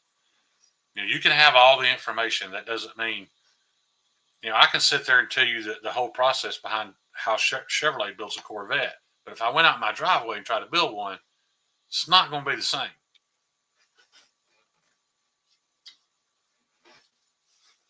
That's why I always say, if you're going to buy a Chinese knife, buy 14C. And that's not me bragging on China. It's the makeup of that steel. It's so basic that you can put it on a conveyor belt, run it under an electric heating element, heat it to a certain temperature, and dump it off into a quench. And it's so not picky, kind of like Pop's Pro Cut. Is that it? Very forgiving. Eric? That one's a Tonto. And look what they did. That knife sold out, so they brought it back to market as a Tonto. They upped the price $10. It'll be $35 by next year. Why? Because you're willing to pay it. Here's the 997 one. Yeah. And it's in D2. That one was in 14C. And so that doesn't constitute a price rise either. 14C or D2 costs more than 14C. 14C just happens to be 14's the better production knife steel. It's not the better custom knife steel. The one that blew me away was the Swiss Tech. And it was $38. Okay. And it was a little D2 thin fixed blade called the Like. This knife right here. Now it's up to 44. It was like 28 when I bought it. Right. Well, see, nobody's ever argued that China's D2. Everybody's always known that it was different, because D2, There's been no patent on it for decades. It's just a recipe. Anybody can make it and call it D2. There's no copyright. And it's always been garbage. I didn't know that. But for that money, for $38, how good does it need to be? Now, if your life depended on it, I wouldn't want the $38 Chinese dish. No. But if I was going to cut cat food bags and, maybe have to dig some. Check this out. They've even got one for $199. Yeah. Which I wouldn't touch with a 10-foot pole. Oh, that looks a lot like something, don't it? It does. I don't know what, but it's a button lock. Well, just looking at it, that sure does look familiar. Well, it's Walmart. What do you expect? It definitely has I don't know. I don't want to say it. Can you text me a link? Dude, I'll text it for you right now or I'll forget. Do you want the Tonto or do you want the $9.99 orange? B. Shady says he has the white version, best $5 ever spent. If you paid $5 for a pocket knife, dude, and you cut one thing with it and it fell apart, it's still the best $5 you ever spent. It does look a lot like a pyrite, Ryan, but I wasn't going to say that. I'm going to text you the $9.99 first, and then I'll text you the, I think if I cut it off right here. It didn't go up to $19.99 because of the 14C. The 14C is cheaper to buy and make than the D2. It went up because y'all were willing to pay 10. Let's make a little change, see if they're willing to pay 20. And if that knife sells out, they're going to make a little change to see if you're willing to pay 30. That's how they and hats off to them, man. It's a smart marketing process. They're very successful with it. Hey, Derek, I'm sending it to your Instagram because I can't get to my text right now. But the first one is a $9.99, and the second one is the blue content. It's $20 more. I don't know what you guys make an hour. I don't know any of you guys' financial situation. 0. But recently, in the past 2 days, we collected money on the very first fret paid for. I paid John his part. I got my part. And then I started subtracting everything I've spent. And I made less than $15 an hour making that knife. Now, I'm not complaining. That's not enough. Me. I'm just saying, if you ever wonder why things cost the way they do, imagine a guy who is super concerned with how much he's making per hour when he's making that knife. That's why Brian Kim's stuff costs what it does. He'll give you a breakdown. Exactly how much time he spends, what he charged you for, everything. And you just unfortunately don't have that track record yet of knowing exactly what it's going to be. That's why I always look for things that will. Well, on the other hand, too, John, I do this because I love it and it gives me a reason to be alive. So I'm not as concerned about the money. Right. But there are things that I still think could make your time more valuable. I still think getting them cut out would just be, if you could find somebody to do that. However, they're cut out. Already, like this batch I'm making right now, I will have less money in than the last batch. Just because I've bought some equipment, I've figured out some processes that save me a lot of time. I've got a lot less wasted time. So, I want to improve everything on my end that I can before I look at anything else. Sure. That makes perfect sense. Get your processes the way you're comfortable with. Just like for you guys who watch me, I don't know if y'all have watched me cut those finger trolls in right on the side, right on the edge of my platen, and then I go over there with my die grinder and clean it up. Just that alone saved me 15 minutes a knife, probably $20 a night worth of those drum sanding discs, and it's also saved me a lot of stress. But there's just little things like that you learn that's how you shave. Let me ask you something. If I've got a little slow speed Dremel and I've got some felt pads and I've got some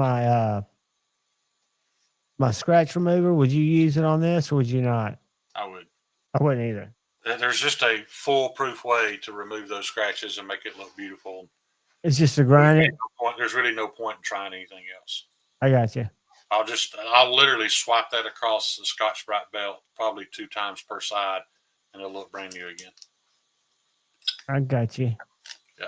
What's up, Fed? Good to see you, brother. But we are getting close, guys. I just didn't. When John called me today, like I said, when I took the last 2 days off, my brain completely checked out from knife making. I've not been able to think. I've been able to think about stuff I want to try and do, but as far as the particulars, I can't even get my brain to register it right this minute. So I'll be back on that tomorrow. But the rest of the frets should be ready to sell very soon. I want them to all have sheaths. They don't all have sheaths yet. So I know Richard reached out. He wants Kydex. So. Yeah, we just got to look at the logistics of how long, like if we start from scratch from one, just what's going to work. Well, here's another thing. Right now I'm having to send the knives to Terry for him to make a sheath. I don't want to continue to do that. I want Terry to make a sheath, and then as I need them, just send me the sheaths. Just because of the logistics of shipping them to him and him shipping them back, that's a whole week right there that you got to wait. And double the shipping. And shipping twice. That's another reason if we could get them somehow cut to all the same size, by machine, that would be. Here's the thing, though, John. I can make them all the same size. I just haven't been concentrating on that in the past. I got you. I've actually, I get them all cut out and shaped and stack them up and compare them. If I see something a little different in this one or that one, then I go back and fix it. And grind it up. Yeah, I can do that. Hang in there, Fed. And the thing that's causing us not to be able to have them cut out is the fact that I don't have $2,000 to buy a sheet of steel. Right, where you got to have enough to cut out. They want to cut up a whole sheet at a time. I don't have enough business for that right now. Totally understandable. I didn't know if anybody did small yield, but it doesn't sound like it. Well, Alabama Damascus claims he will, but I just have a feeling I'm going to drive my steel down there, and he's going to tell me he can't do it that day, and I'm going to get really frustrated with that. And it'll be one of those hurry up and wait things. Right. Like Billy paid him to do it, and he got him back 3 months later. Yeah, and that's not something you want to put yourself in a situation of. Edgy, what you got going on for the weekend? You going to be working this weekend, or are you going to be trying to just get rested up for next week? I plan to work. I plan to put in a long day tomorrow. I got that second part of my stress test Wednesday, and I'm sure there's no doubt in my mind that's going to schedule me for a heart cath after that. Hopefully not, man. Hopefully it's just part of your extra load that you've been putting on yourself, and it won't show anything irregular. Right. I hope so too. But then again, I have symptoms. I mean, you were there at Blade Show. Yeah. I need to figure that out. Whatever caused that. Whatever caused that, we need to fix that. Yeah, but I think that was a Rolaids thing because those seemed to fit. That seemed to work.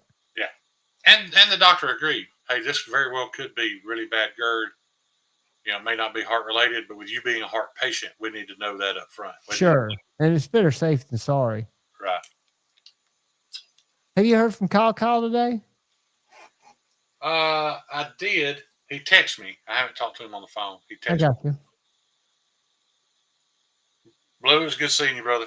Well, guys, I think I'm going to go to Taco Bell before said Stevie, and we still got about 45 minutes. But would that hurt y'all's feelings, Shane? Would that hurt your feelings? No, I'm going to make me a couple of grilled cheese sandwiches. I want a couple of Mexican pizzas, Quiero Taco Bell. I'll show you just so you don't think it's just me. I do get tempted from time to time. Yeah. There's something very unusual going on at Taco Bell. Something you wouldn't expect. We're making pizza. Mexican pizza. It's like...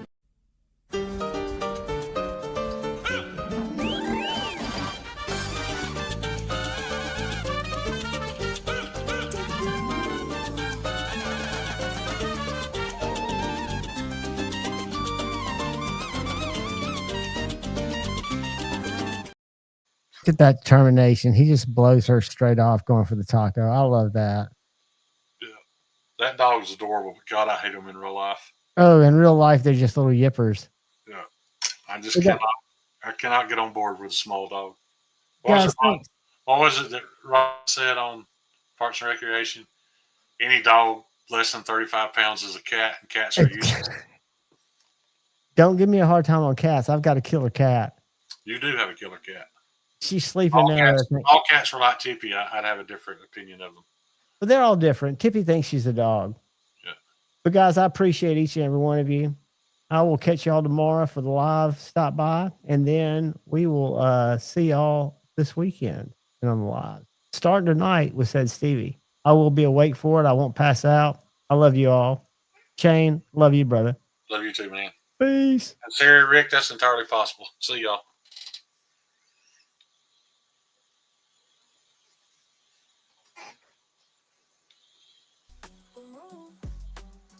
Do you know that you're right or wrong? Do you know that you're right or wrong?